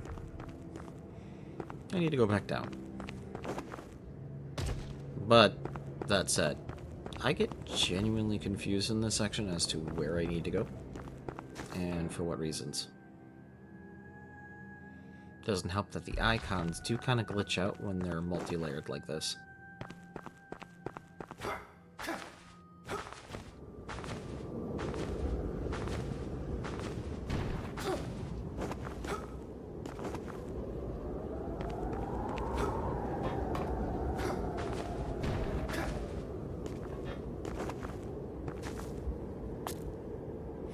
This is me exiting out, just to verify where I'm at.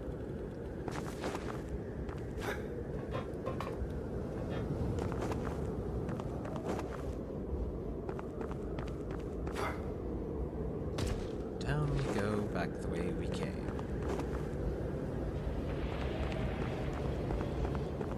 Hopefully not too much of backtracking here.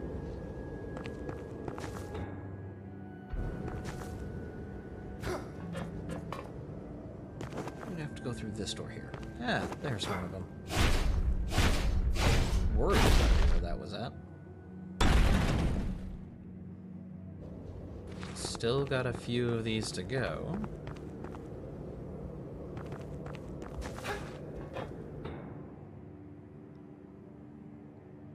Doing more mental mapping.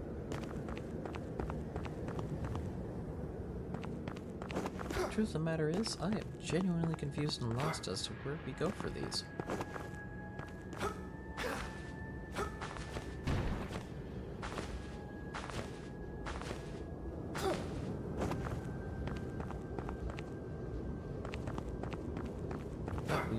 our way through piece by piece.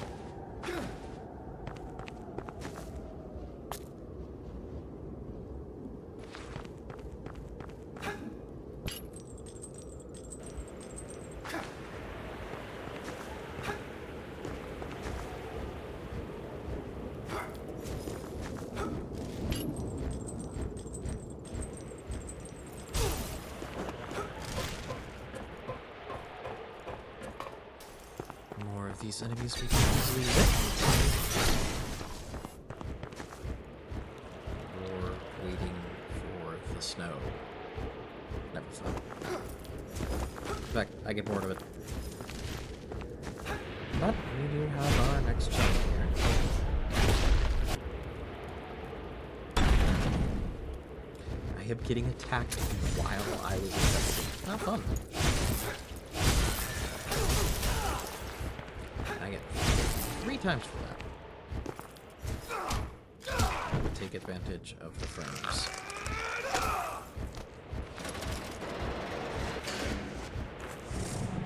Heal up.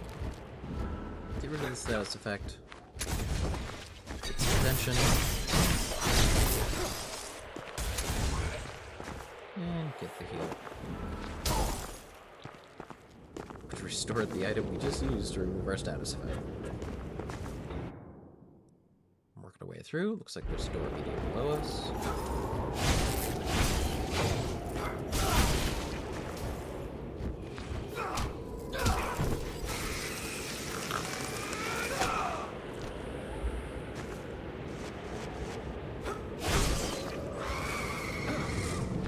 Seems quite interested in trying to attack us through the doorway.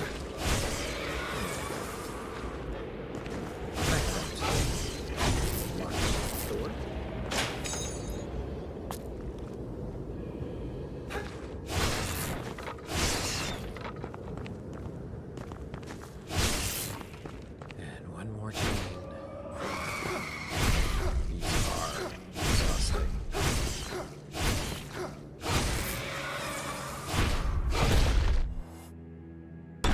But only 2 left.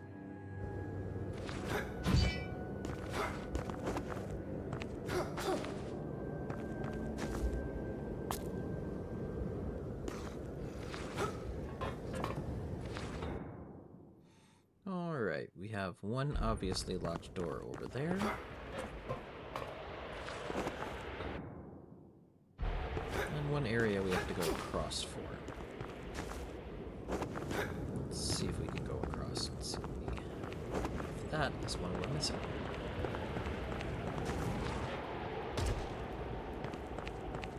I think. Yep, got it.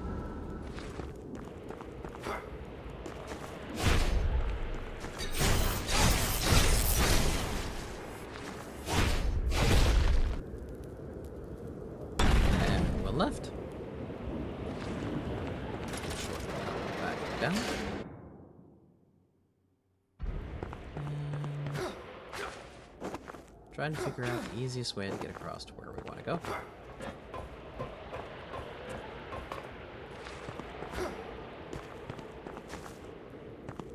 Now, one of the things I don't do in this playthrough that you can do to try to minimize some of these backtracks is that you can use beast mode as sort of a speed demon through some of these. Here's an example. But I messed it up. In which case, we'll come back to it later. And we work our way back here. This group.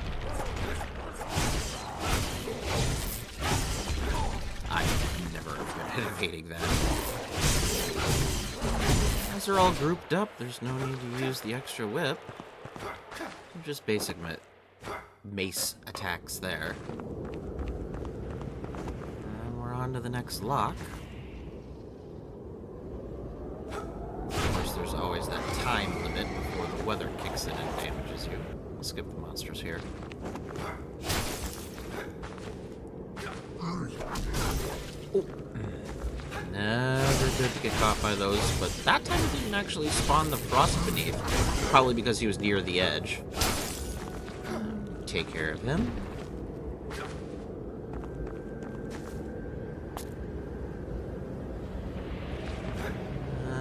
head on out with the moving block. Of course, all the enemies we left alive are going to come harass us.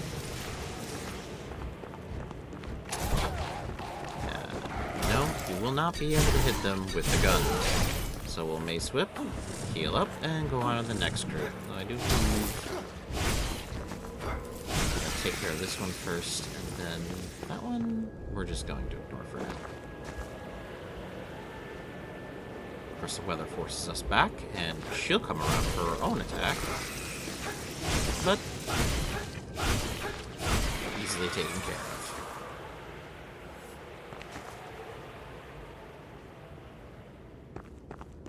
Now, technically, I am still vastly under the weapon level for this. So it takes more hits, but that doesn't do bad for us in a showcase run.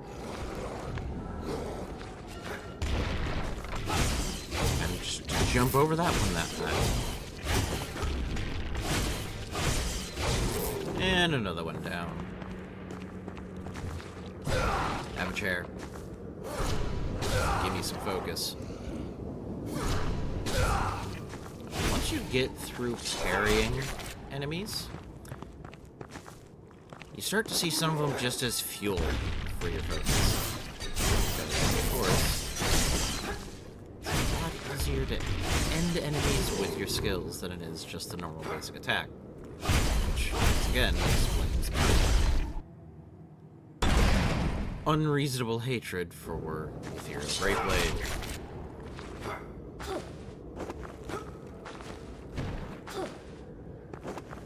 Of course, doing where I am at, half this place is half the difficulty. But at least we are beginning to work our way through these many locks.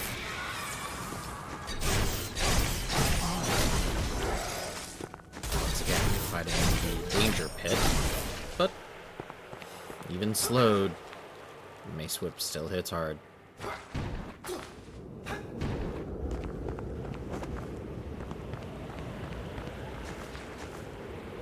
question I have with all of this area is, where do I go for more than half of it?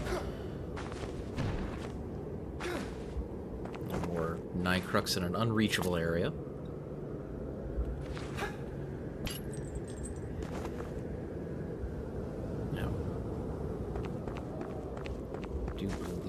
Have a jump across we have to make.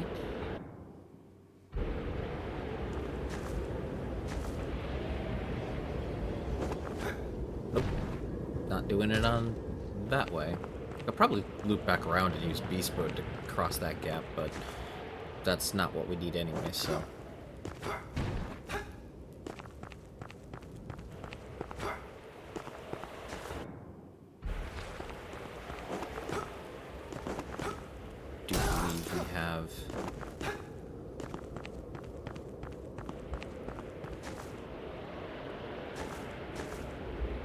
Some additional steps we need to take.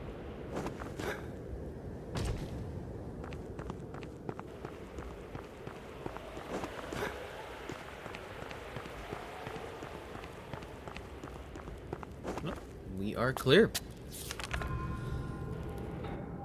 Alrighty, on to the next boss fight. This one is a little bit more tricky because we are using an undervalued weapon. I do believe I died more than once to this guy. But it is Mace Whip on Mace Whip.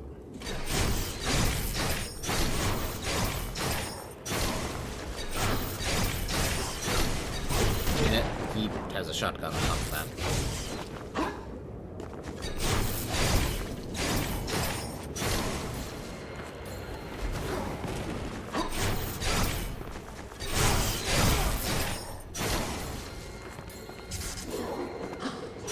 Ooh.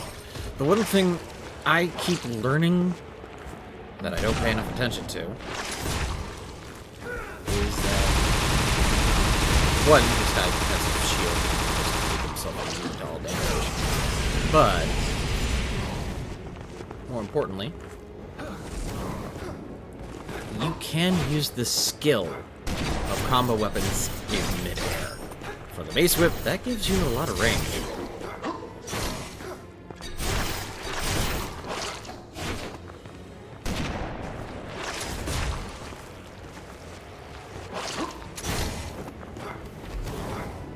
I don't think I make it out of this one because Mace Whip, for him, gives him a lot of range.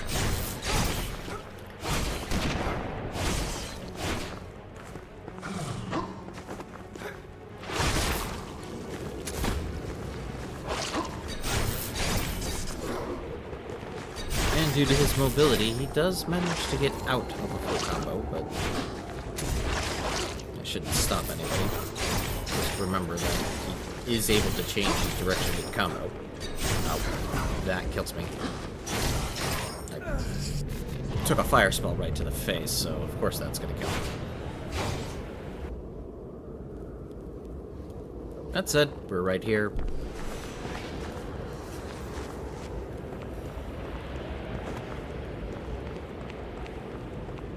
And we could just easily fight him again.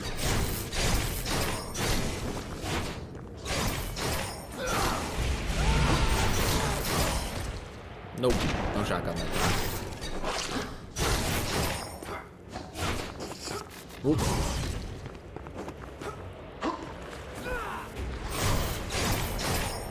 Hide behind the pillar and heal.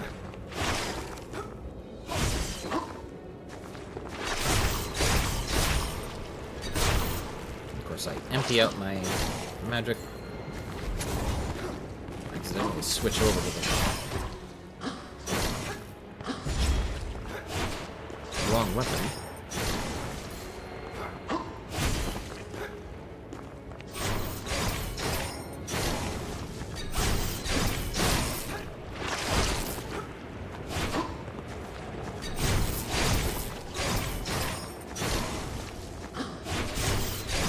One thing I will try to use more often here is parrying.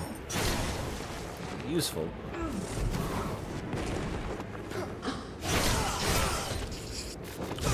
That is the second time I walked right in front of him.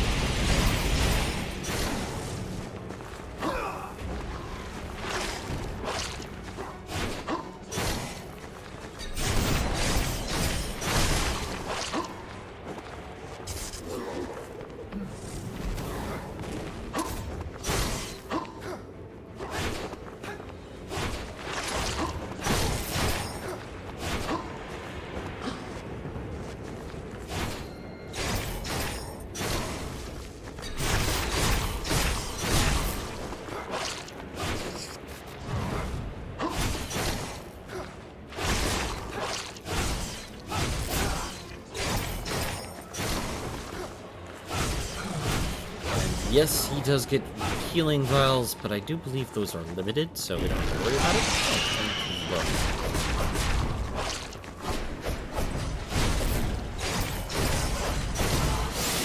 And while that did have me take some damage, that did give me some extra damage on him.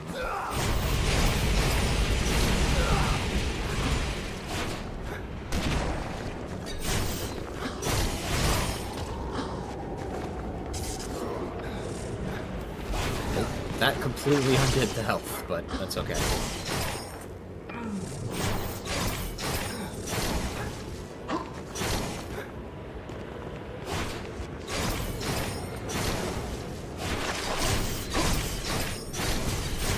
And he's gone. Goodbye. And that's the end of the, Nightborn Star Hunters, otherwise known as the Not Me's.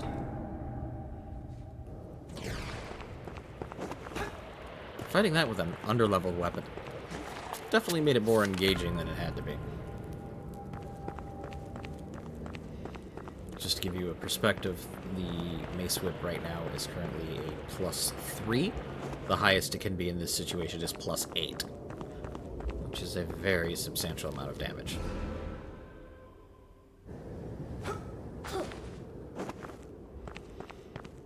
But with that said, we are now out of the village and heading towards the palace.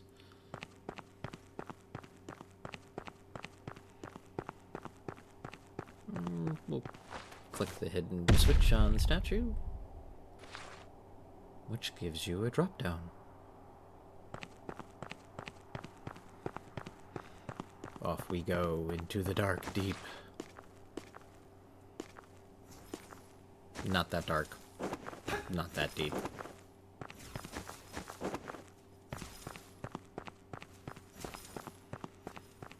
But we are getting close. Very close. The sad thing about this is ice boxes are super dangerous. They are, in fact, ice traps hidden as boxes, so if you throw them and hit people with them, they do a lot of damage. As you see, that was 116 damage.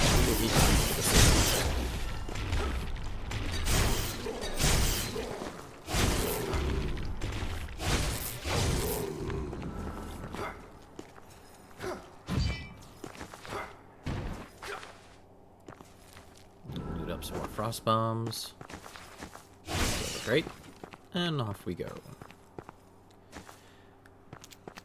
Oh, one of the funnest uses of the box, of the pushing box I have seen in this game is about ready to happen. And pull this around, get to the part where you could actually push it and kick it out. And then pay attention to what happens below. Oh look, there's an enemy there. Kick, splash. You made an enemy go squish.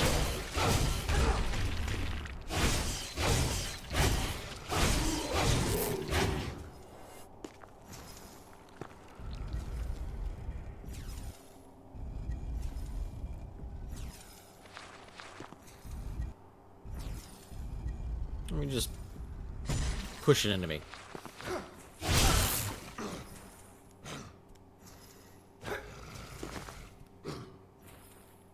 And parry.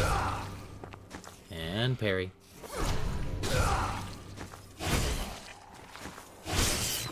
That is a constant in this, of course, because focus is great. But there are so many ways to have it. Till pretty much the end.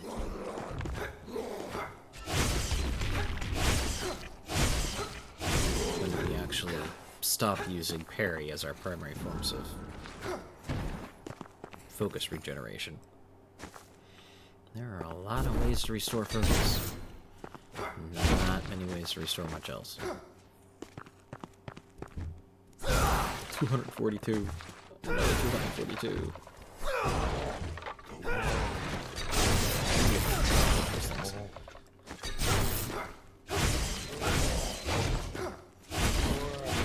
And then he explodes.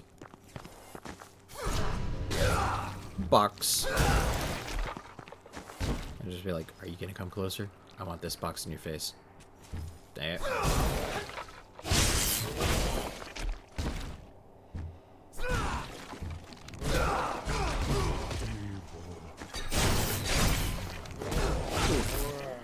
Lots of unnecessary damage.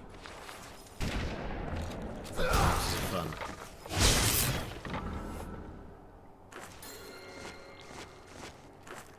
Just heal up, focus up, take advantage of range.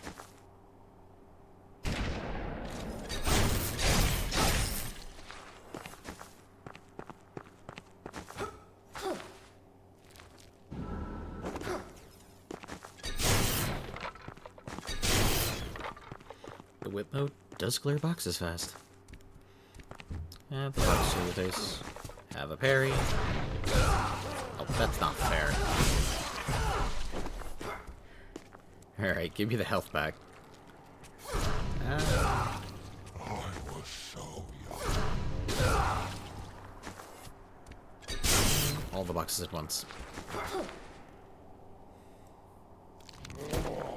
I grew.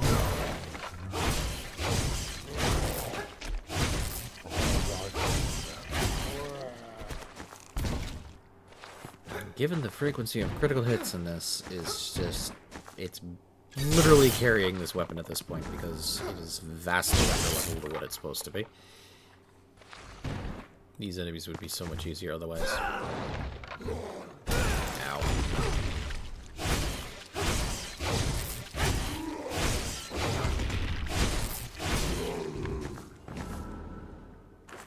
Heal up, throw boxes. And I get an execution out of that.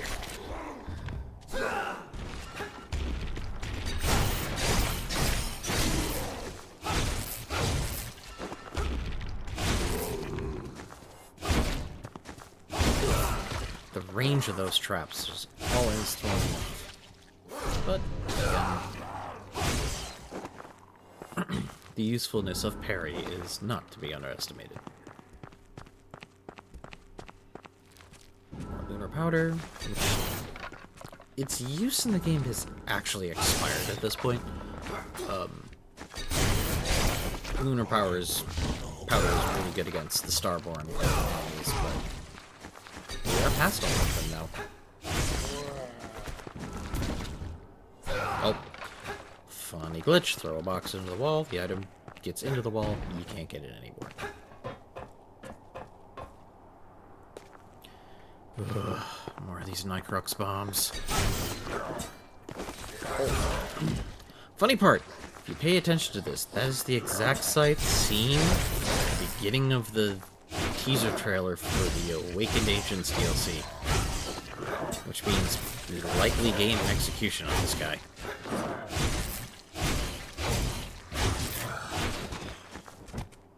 Grotesque Courtier. Fun. It looks like we have 2 Nycrox bomb doors we have to undo. First one here.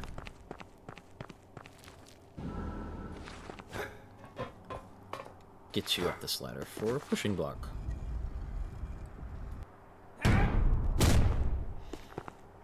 I mean, if that guy's kick, if Eric's kick can push a pushing block that far, why isn't he just kicking it all the way out?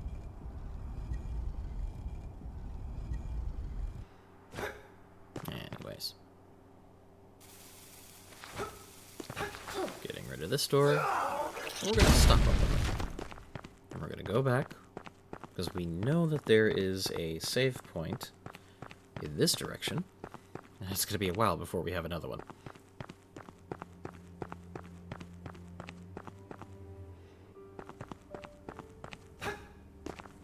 So, heal up.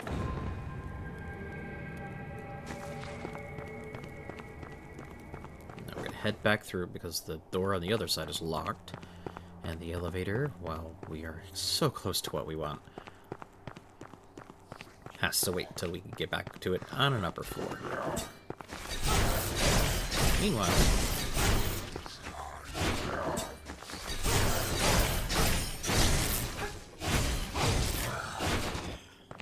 we'll burn all of our focus just on that one guy. Because why not? Ow.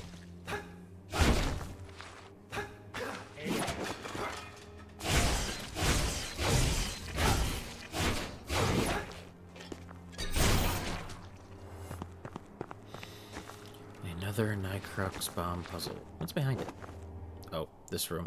There's literally not much here, except a couple enemies we can kill.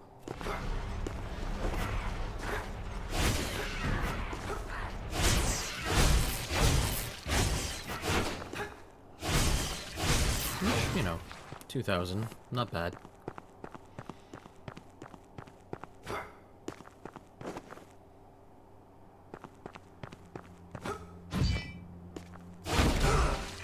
Should know better than to hit those things with a short-range weapon like that. It literally causes bleeding. I'm almost bleeding because of this. And these guys, using a whip, are not exactly the best at it.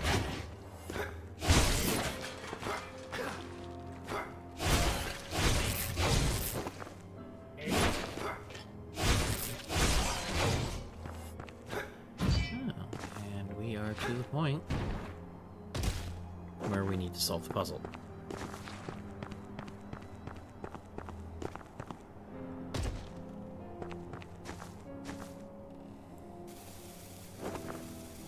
You know, now that we are in the middle of a Gothic architecture manor that is a palace, I half expected, you know, Count Dracula to show up in here.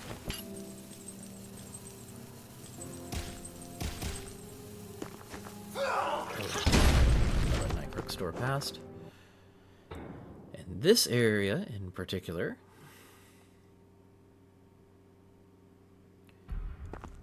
is the boss room with 4 torches we have to light. Not fun.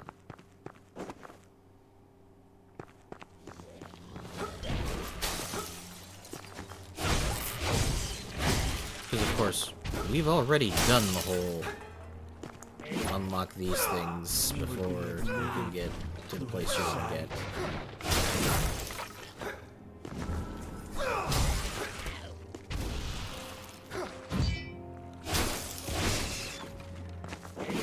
Kill this guy. We're not going to go up to the other area. Not yet.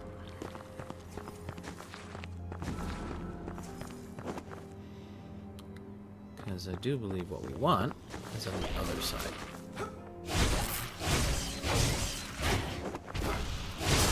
These nice little snow ladies. And not so nice when you kill them with physical weapons.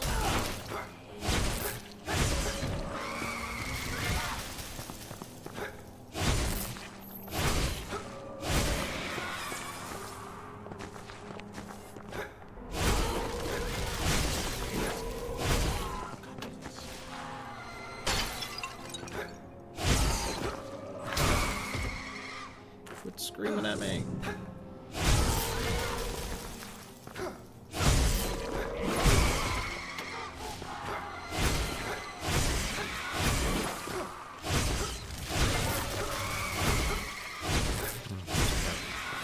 This lady in our way. Taking pot shots at us from above.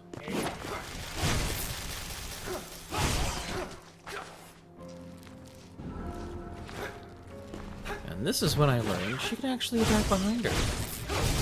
Oh, again, this guy.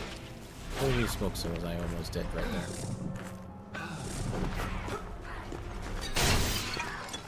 And of course, another juice.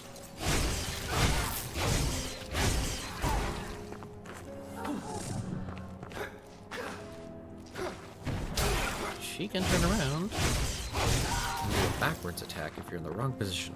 In this case, we did trigger it, but we will.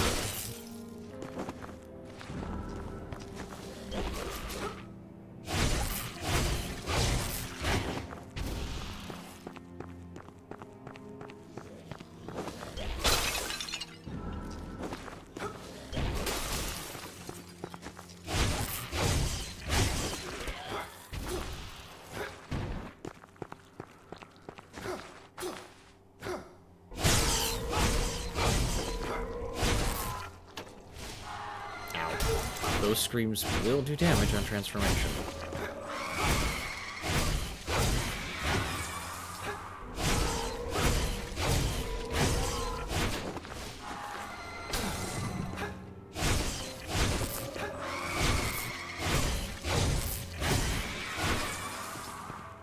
And a door we cannot yet pass.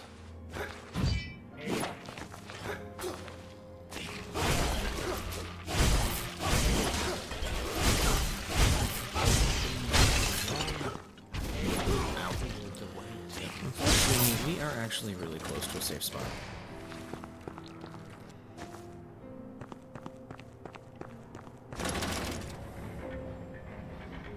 Now, once we unlock this safe spot, we will have unlocked the only 2 safe spots in this entire manor area. Mansion, palace, whatever.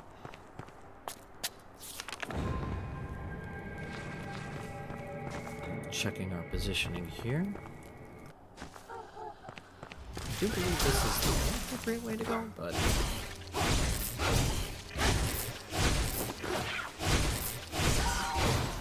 careful when killing the ice, because that is a trap.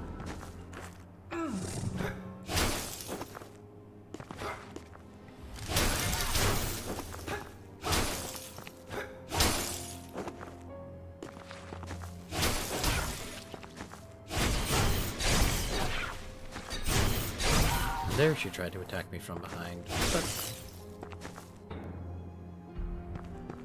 not successful.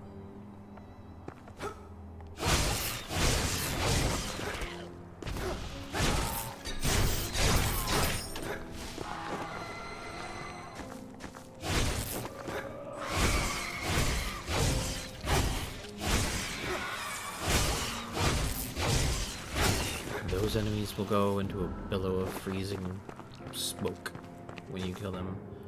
And here's where I realized I'm like, I'm in the wrong place. But might as well collect what we can here.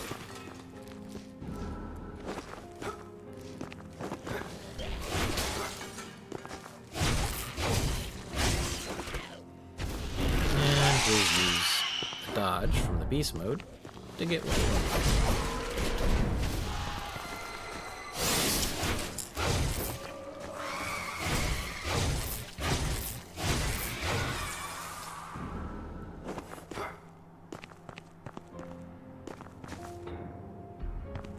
We head back up to the save point.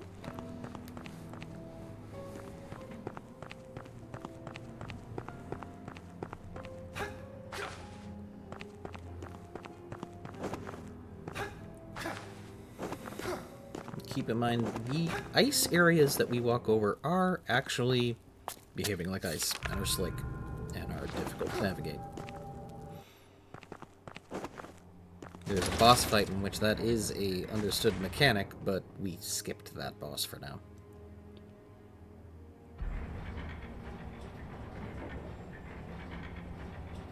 But not for much longer. We are not able to go further up than what we already have. So our only result is to go across.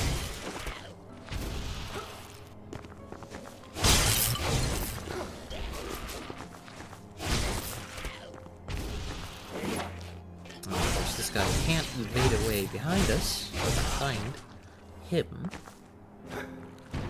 because he won't progress past the ledge. So, let's take it back.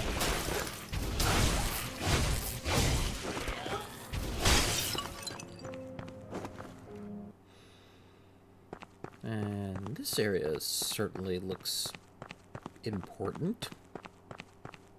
Hope nothing bad happens here. And a new enemy. Nice area, one of the only ones to use fire.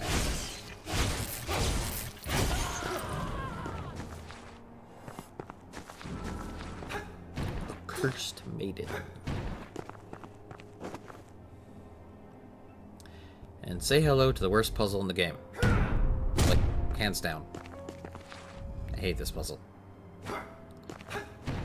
First off, it is absolutely covered in enemies.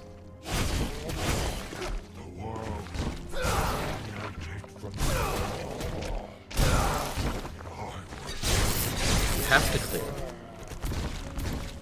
It is covered with traps. You have to clear.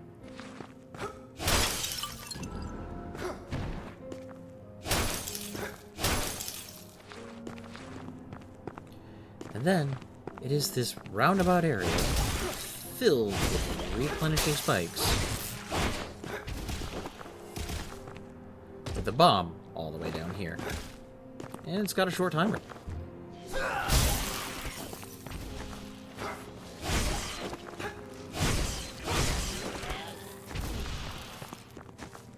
So, we're gonna hope we can get through both of these in a relative short time. We'll start with the lower one. That's clear. And then I make this look easier than it actually is.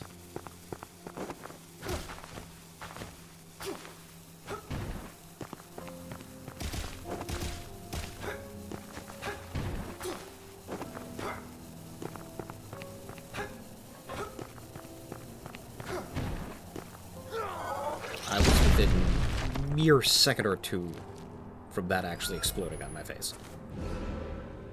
But we need the key, the same way we needed the Tenwell Village key, to unlock all of the doors here. But we're not going to worry about that too much right now. We're getting very close to what we need. Ow. The goal in this situation is to survive the next room.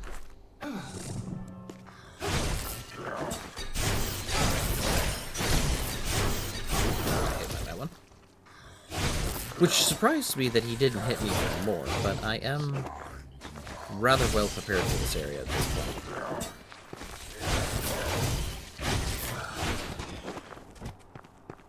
We are going to enjoy what little bit of the Storm Chaser Mace Whip we have. Because at this point, even though we've only leveled it up to +3, it has managed to do its job quite well. We're gonna exit or enter this room, turn around. Now the elevator is there, and we're going to step outside it and drop here. And now we will finally have it. The last weapon in our strength playthrough, the Holy Winged Axe. No. There is cause to celebrate. Because we have been very judicious with how much Nightcrux we have been saving and how many Demi-Shot Orbs we have been saving. So we go right down here into the save point. And we head right back to the manor. Because in the Great Hall, we finally have everything we need to level this baby all the way up. Turn in the rare prototype blueprint, the one we got way back in the Liturgical Pass. Buy the last of the Demi-Shade ores he has. And this goes up from level 0 to level 8. Well, almost. Still don't have all the Demi-Shade ores. After saving that entire way, I stopped at 7.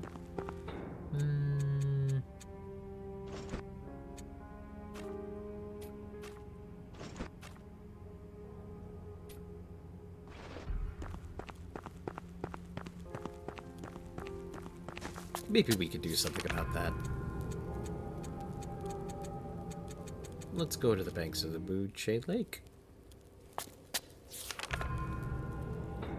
Remember the boss we skipped? We're not skipping it anymore.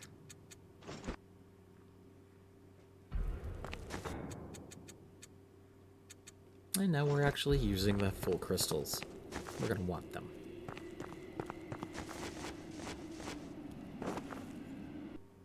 Say hello to the first among the hidden bosses.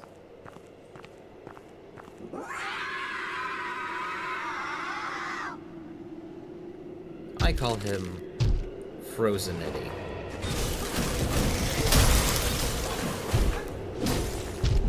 Now, note,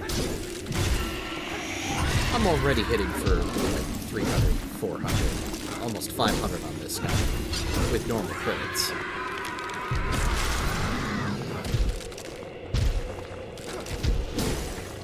We are just going to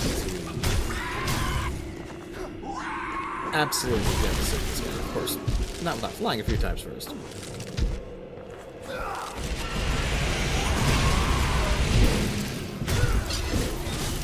Now we start using the skill, you'll see the reason why this weapon... Did we just almost freeze this guy? And we dodged into the crystal. I don't know how to not do.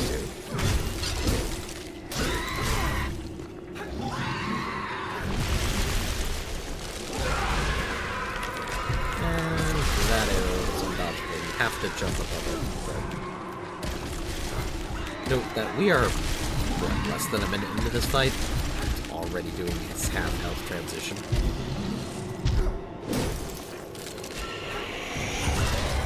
And again, this enemy is strong against ice.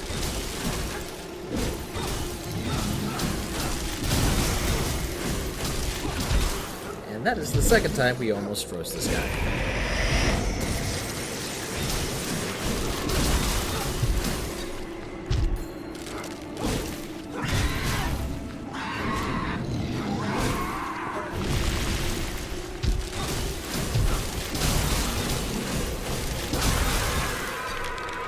weapon isn't even plus 8.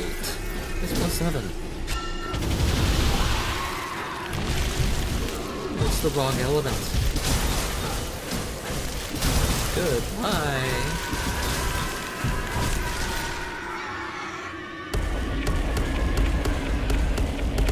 There goes Frozen Egg.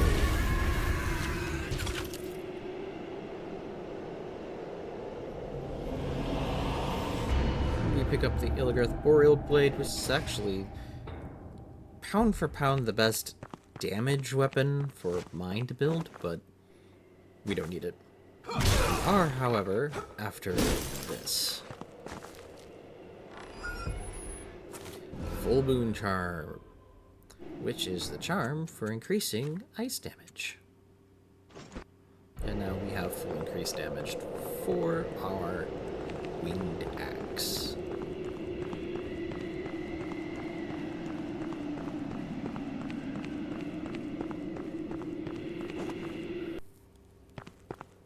So at this point, we have now cleared all the bosses except for the final boss in this act area. But I'm not happy yet.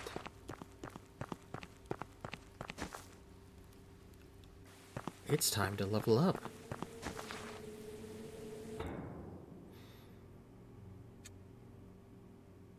We're going to go ahead and push mind up to 20 and then put the rest into strength. And with 37 strength and 20 mind, we should have enough damage and enough focus to be able to pretty much tear through the rest of this act without any issues.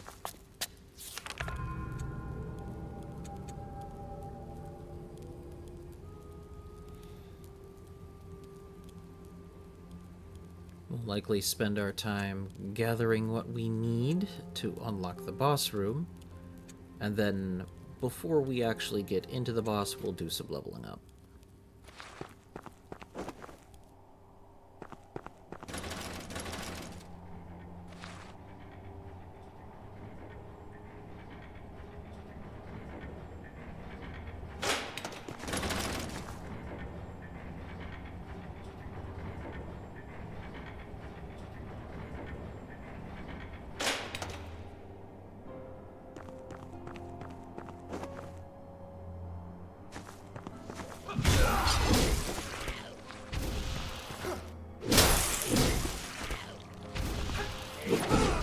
Walked into a whip that time.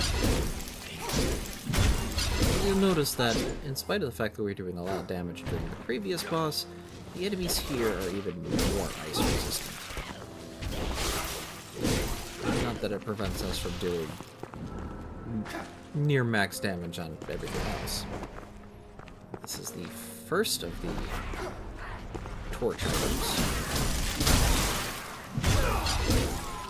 We've gone from several hits to 3 on those Banshees. Of course, one of those was a crit, so it's probably like 4 hits versus like 7.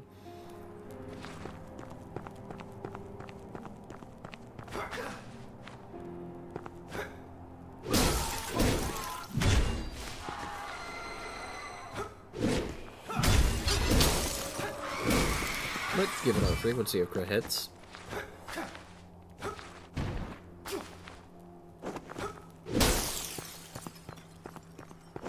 And of course, we also say hello to having greater range than we had before.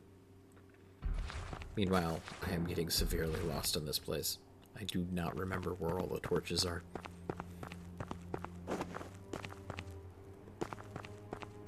And the funny part is by the time I get back here on the next playthrough, I would have forgotten all over again.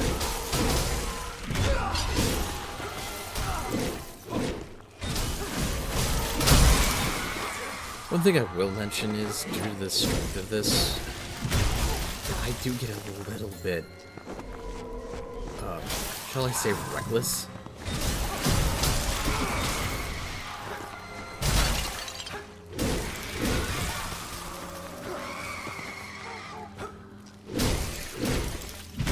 And I will die a few times, just overall damage greed.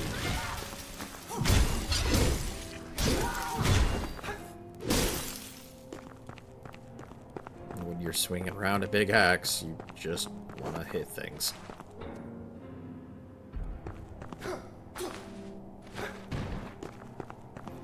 Same policy with hammers, by the way. If you're wielding a giant hammer, everything around you starts looking like a nail. Sadly, no giant hammers in this game.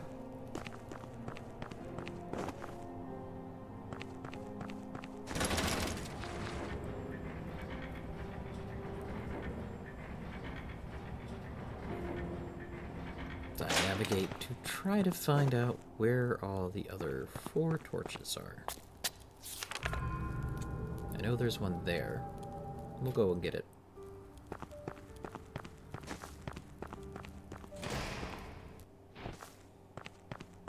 Oh, got ripped down. So, have a couple boxes to your face.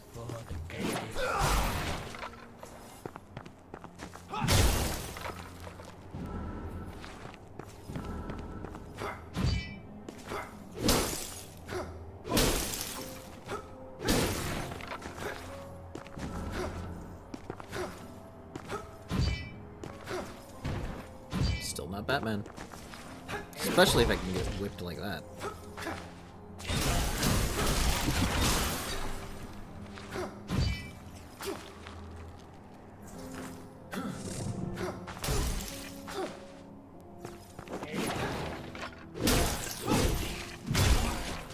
Love the range of the axe. Far better range than the mace whip when you're not using the skill. And when you are using the skill, admittedly smaller range, but far more devastation.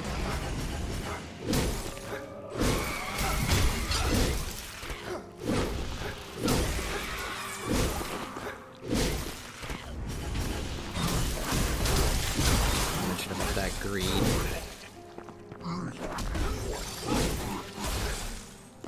I won't die to it here, but it definitely took a lot of my health right there.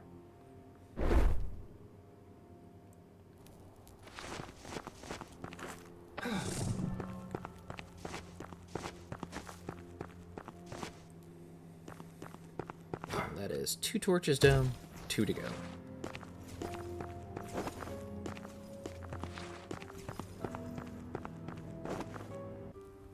Of course, we will take the opportunity to heal as we get by these, because why not? And we still do need plenty of Night Crooks left, even though this weapon is level 7.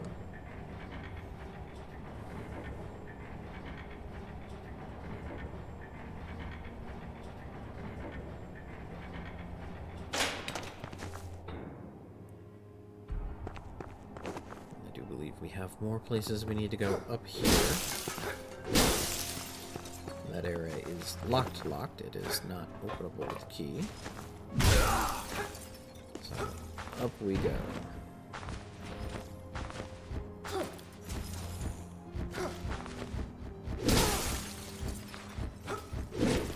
Sadly, the level of ice damage that is coming out of this area is rough. And if I wasn't on a strength build, I'd likely have been frozen by now.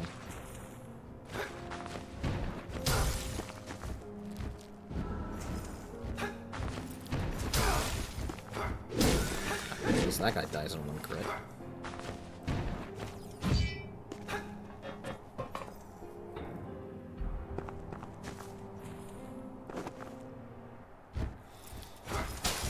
And this area is fairly precarious because there's lots of dropping here. Some of it is safe, some of it is not.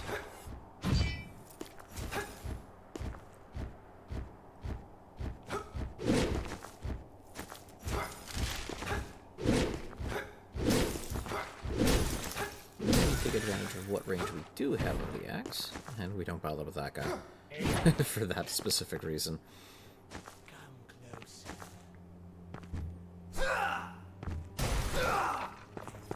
Oh, we actually did hit him with one of those boxes. That was a bloody throw.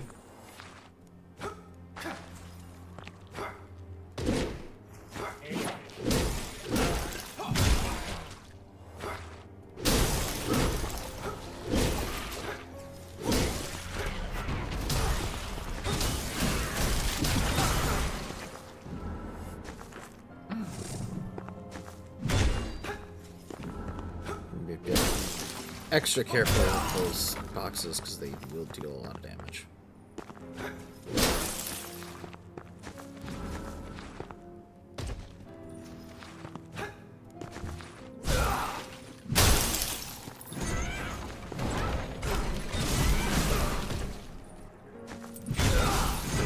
I got hit quite a bit by this lady. She's gone now.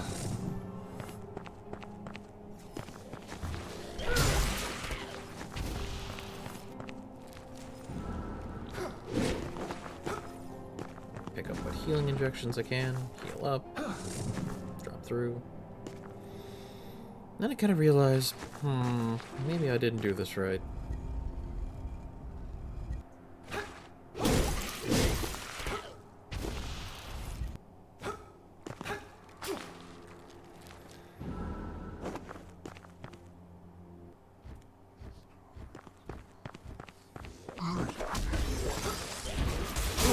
Hit by that and first time frozen in this playthrough.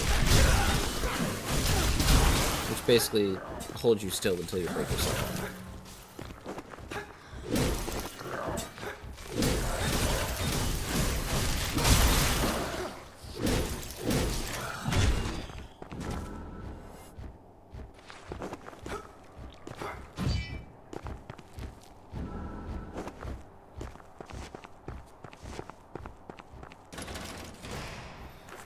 Did that door open, but that just leads us back to where we were before. Which might just be easier at this point.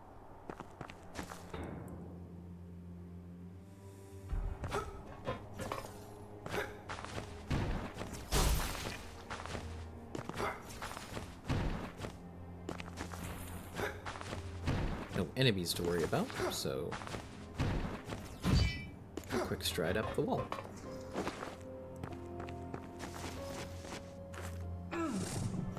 Keep ourselves topped off, turn on the elevator to allow ourselves the shortcut back down. And we don't have to wait for that.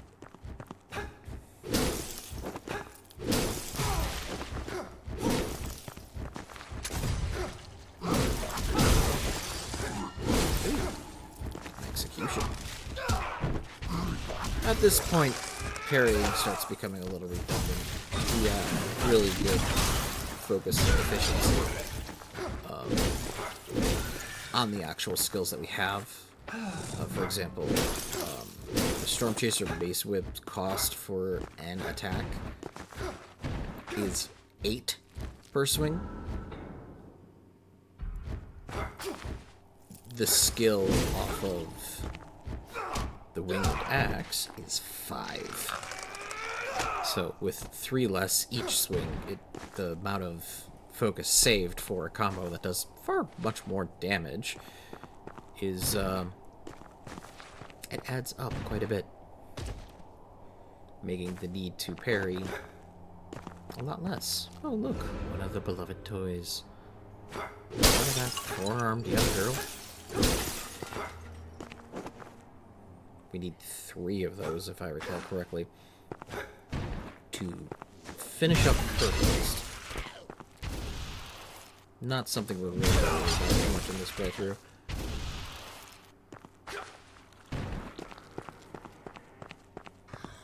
Take care of this guy real quick. Actually, froze him in the middle of that.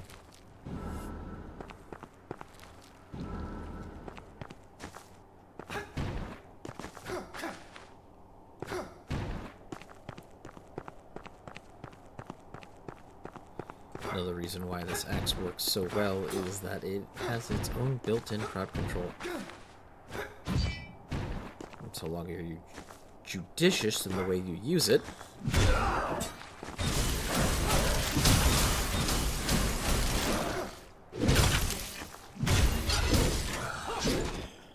you can actually do quite well.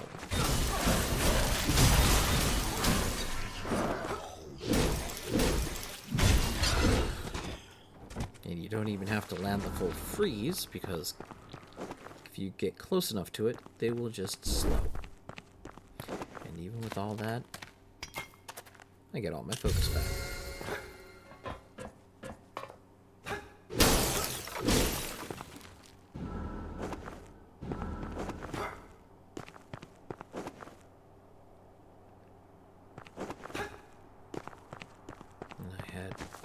thought I'd cleared this area, but in truth, it is just a challenge room.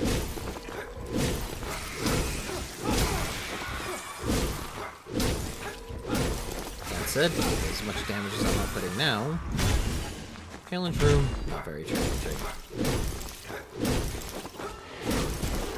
For some of these enemies, they will combo you if you're not careful. Which is funny, because they were mini-bosses just a moment ago.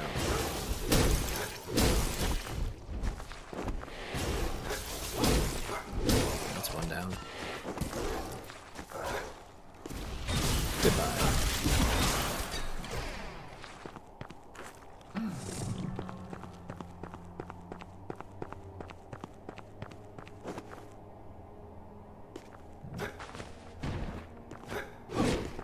Double check if that's a wall you can knock down. No such luck.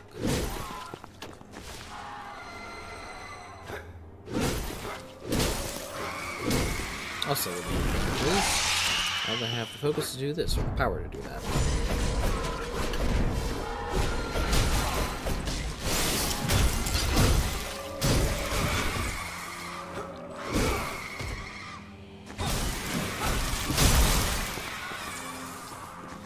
And that is an important book to give to someone who likes books.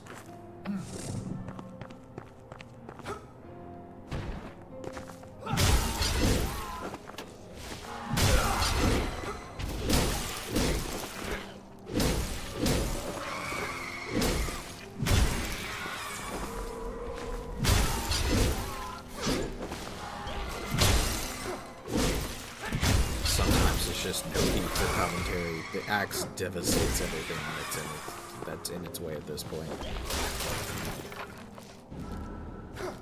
And I'll be sure to do a small video just to showcase what all of these weapons, the 4 that we've gone through in this playthrough, are capable of at max level. We'll do a run against Nixaroth, who's the secret boss of this game, to just kind of showcase what they're capable of and what you want to be able to do at maximum level with them.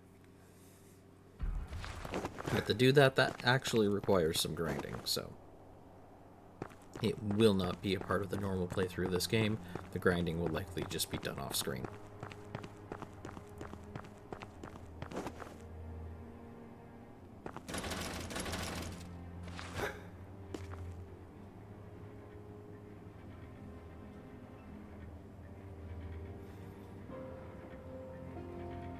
As we wait for the elevator to come all the way up from the bottom, I notice that while there is a way to wall jump there, it's out of reach. So sad. Now I'm trying to remember where the last of the available torches are, because I don't remember. So we're gonna have to do some searching. Lots of spaces still to explore. But we're going to start all the way down at the bottom.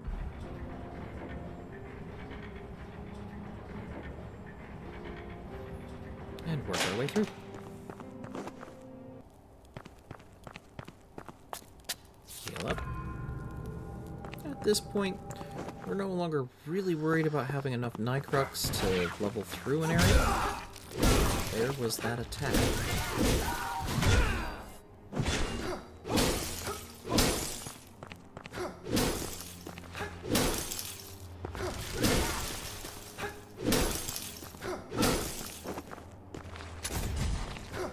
We'll go and kill her. She did catch me with that back attack. And we'll go through the area here, which really feels like it should have a breakable wall, but does not.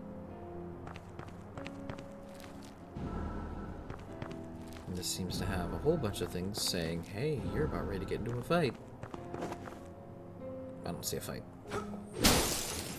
I do see a new area.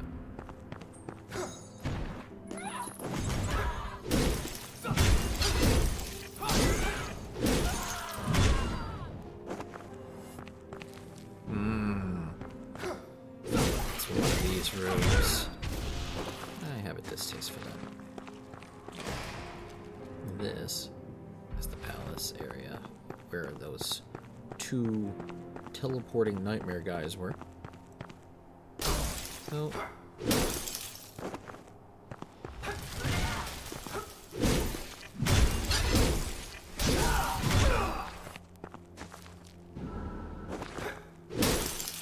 and there it is. The last one, just hidden underneath one of these Crux bomb puzzles.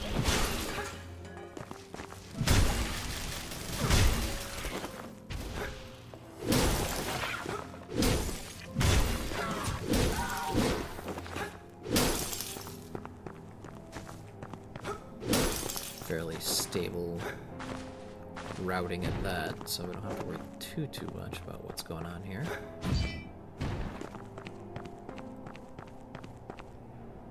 We just need to hurry our way down.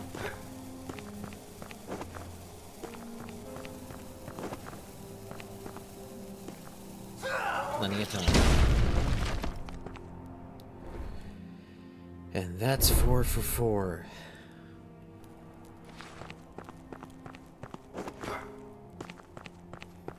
We'll just wrap up our exploration over on this side.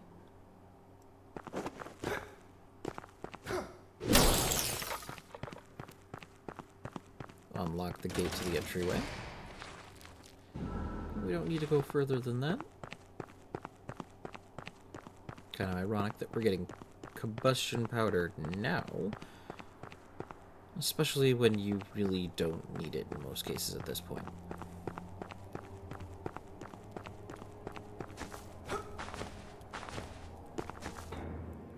Now our best result is to find our way back to the boss room. We'll be fighting not one, but 2.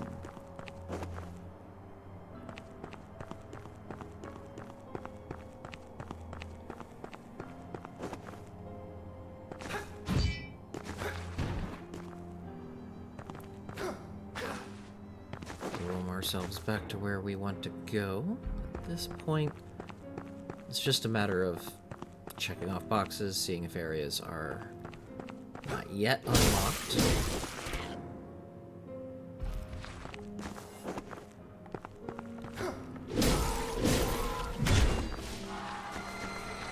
And we still don't miss opportunities to grab Minecrafts.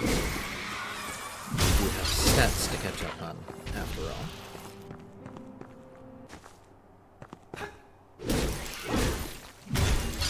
That one was dead before it could even do the teleport.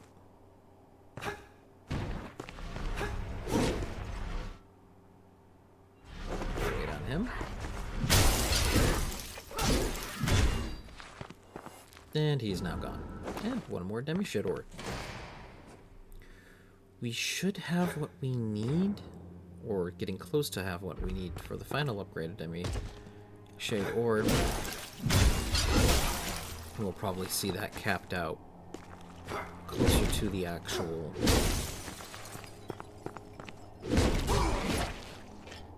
conclusion of either the run or the chapter. It will be done either shortly after this boss fight or shortly before.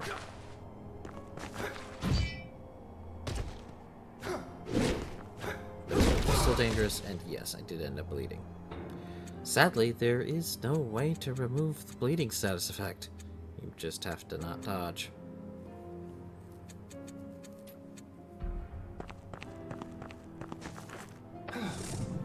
You will take more damage.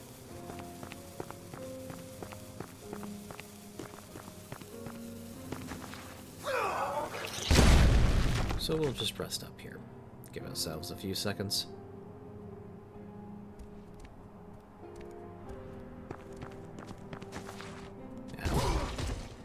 While I have the status effect, I can't necessarily be hit with the status effect.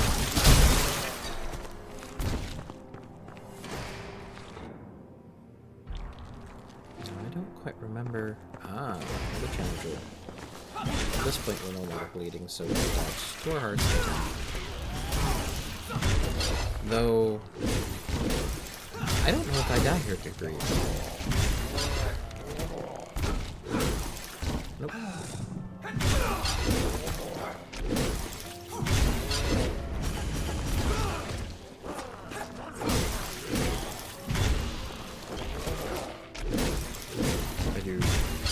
dislike those particular guys. Just because they're one of those that is a major threat after they're dead.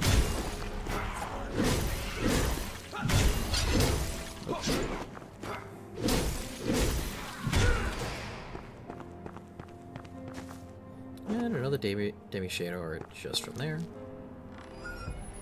Another federal issue belt. That's an easy one to overlook.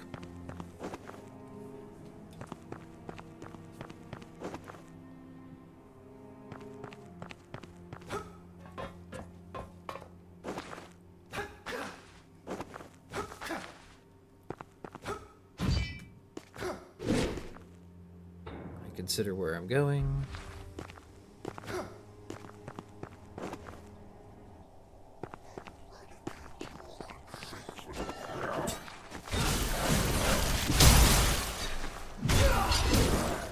And that guy's icon almost entirely white. There was the opposite of a shadow there. We'll flip the switch. Trying to figure out which of the rooms are the ones that I'm looking for.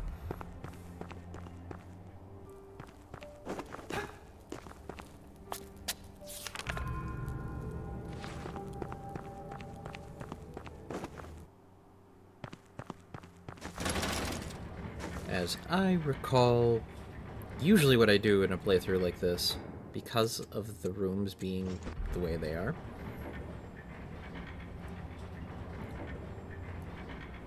I completely forgot this step, but typically what I'll do is mark the room that is the boss room. But I think I'm on the right path now.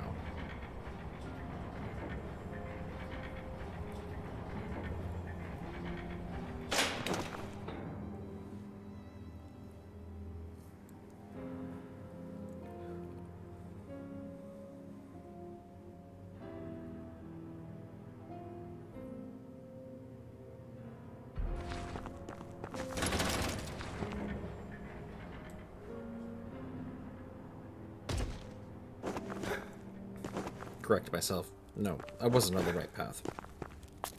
It's usually easier to go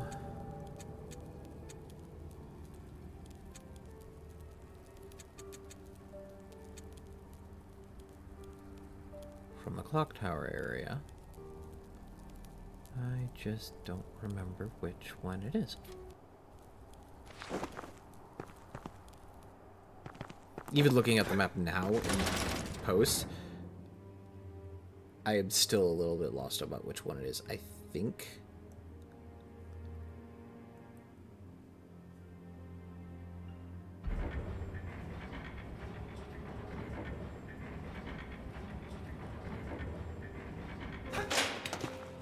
I don't believe that's the room there. I'm looking over to the second room to the right of where I'm at.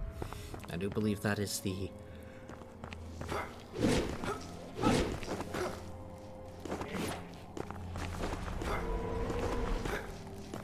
room with the tower, so I think I'm gonna loop around low just once.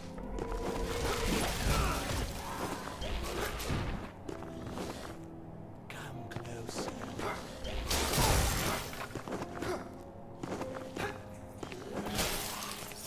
And here we are. This one.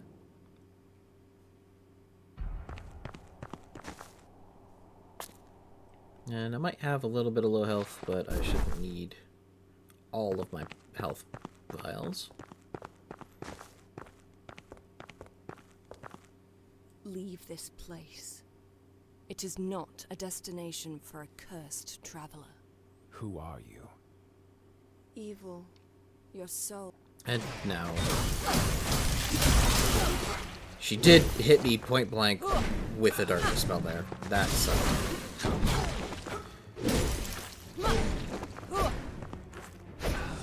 But she's frozen now.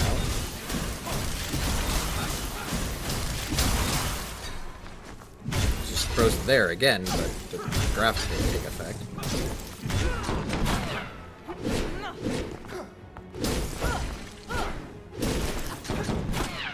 Funnily enough, I usually parry her a lot during this fight. I didn't need to.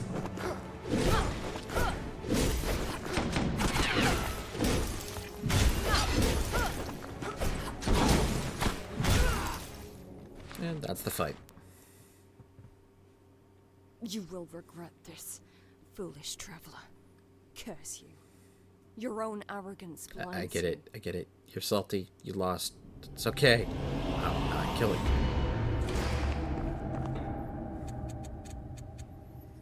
I will, however, heal myself up.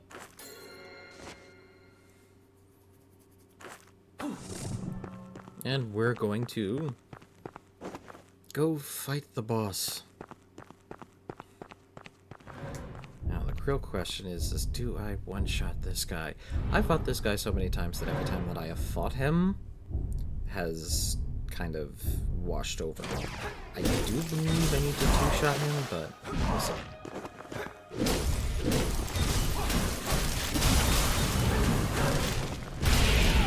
Mainly because I'm so unused to the way damage happens on this.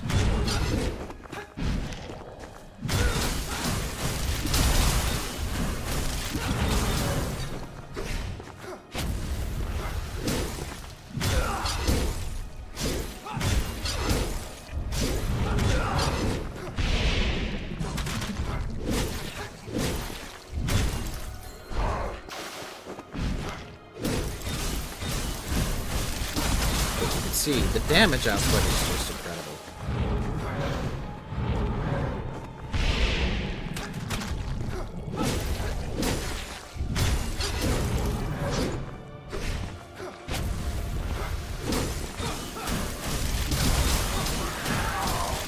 Okay, this section is difficult to dodge because not all of those will actually miss, but we had a pretty good run that time.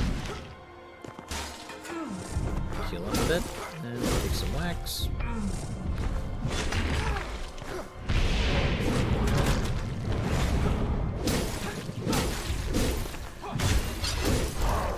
Ooh.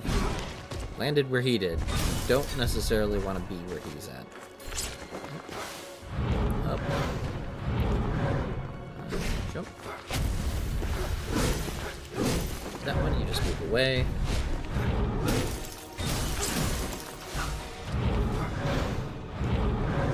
Ooh, on that section, but we'll just reload right where we are because full reset in what we have.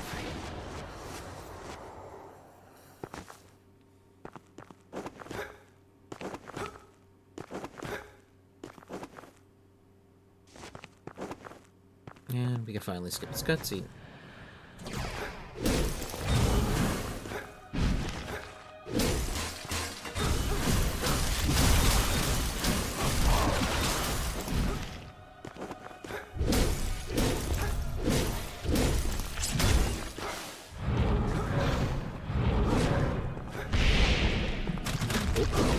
Face first to do a blood puddle.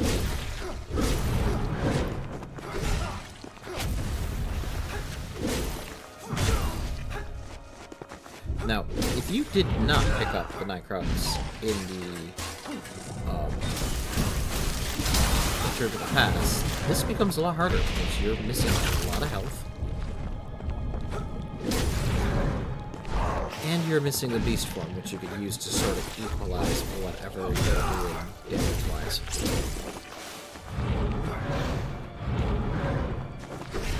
I just realized that going forward would have been painful. So, ow. Take that to the face.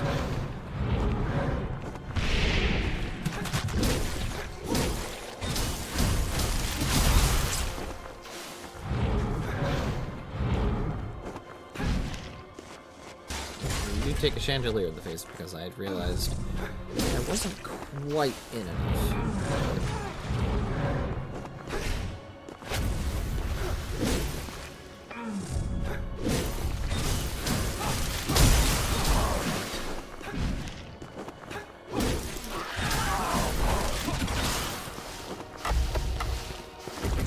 this is how you dodge it if you don't quite have the best placement of those attacks.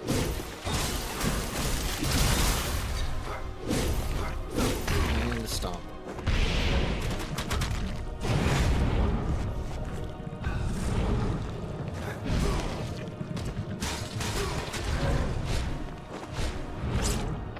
And sometimes it's okay to take a couple hits to heal fully, but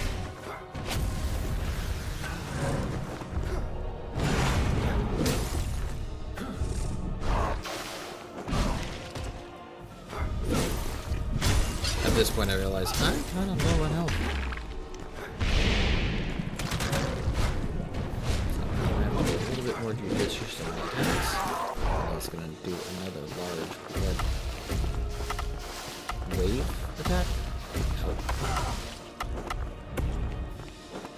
Back in, then we can heal. I'm talking the second swing of that.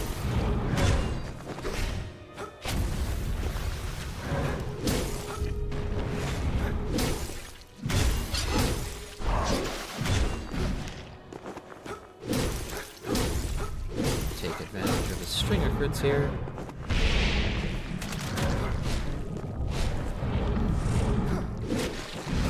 That actually hit me twice. At this point, I'm like, I'm running out of health. I better use regen potions.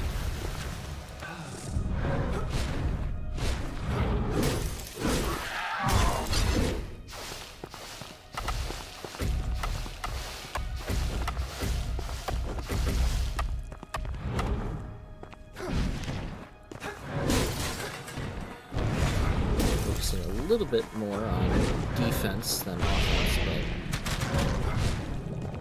this should get my offense back. Ow.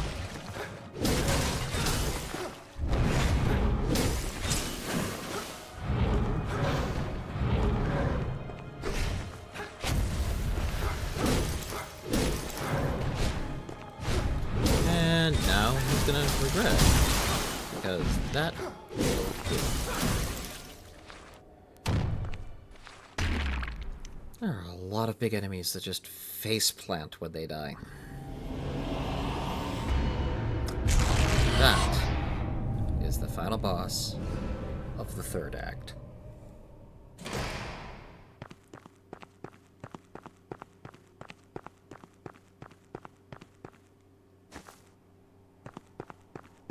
And that was another Nightcrawler's Heart, which puts us up to, what, 4? And finally, the double jump. Which, in the history of double jumps, I do believe this is one of the coolest looking ones. Giant pair of frickin' ghostly wings.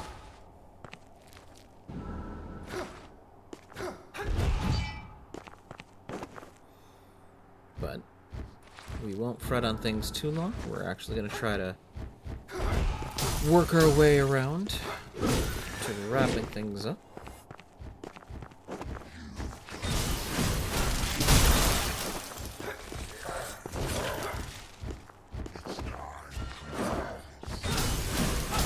I had to entertain that glitched out graphic.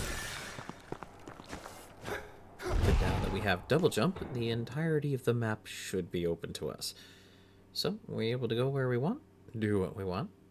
Right now I'm just pathfinding to what the nearest save point will be.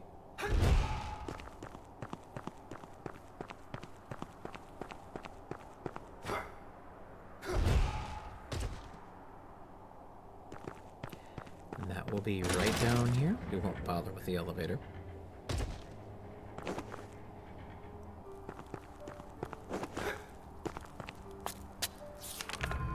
And with that done, we will end the video.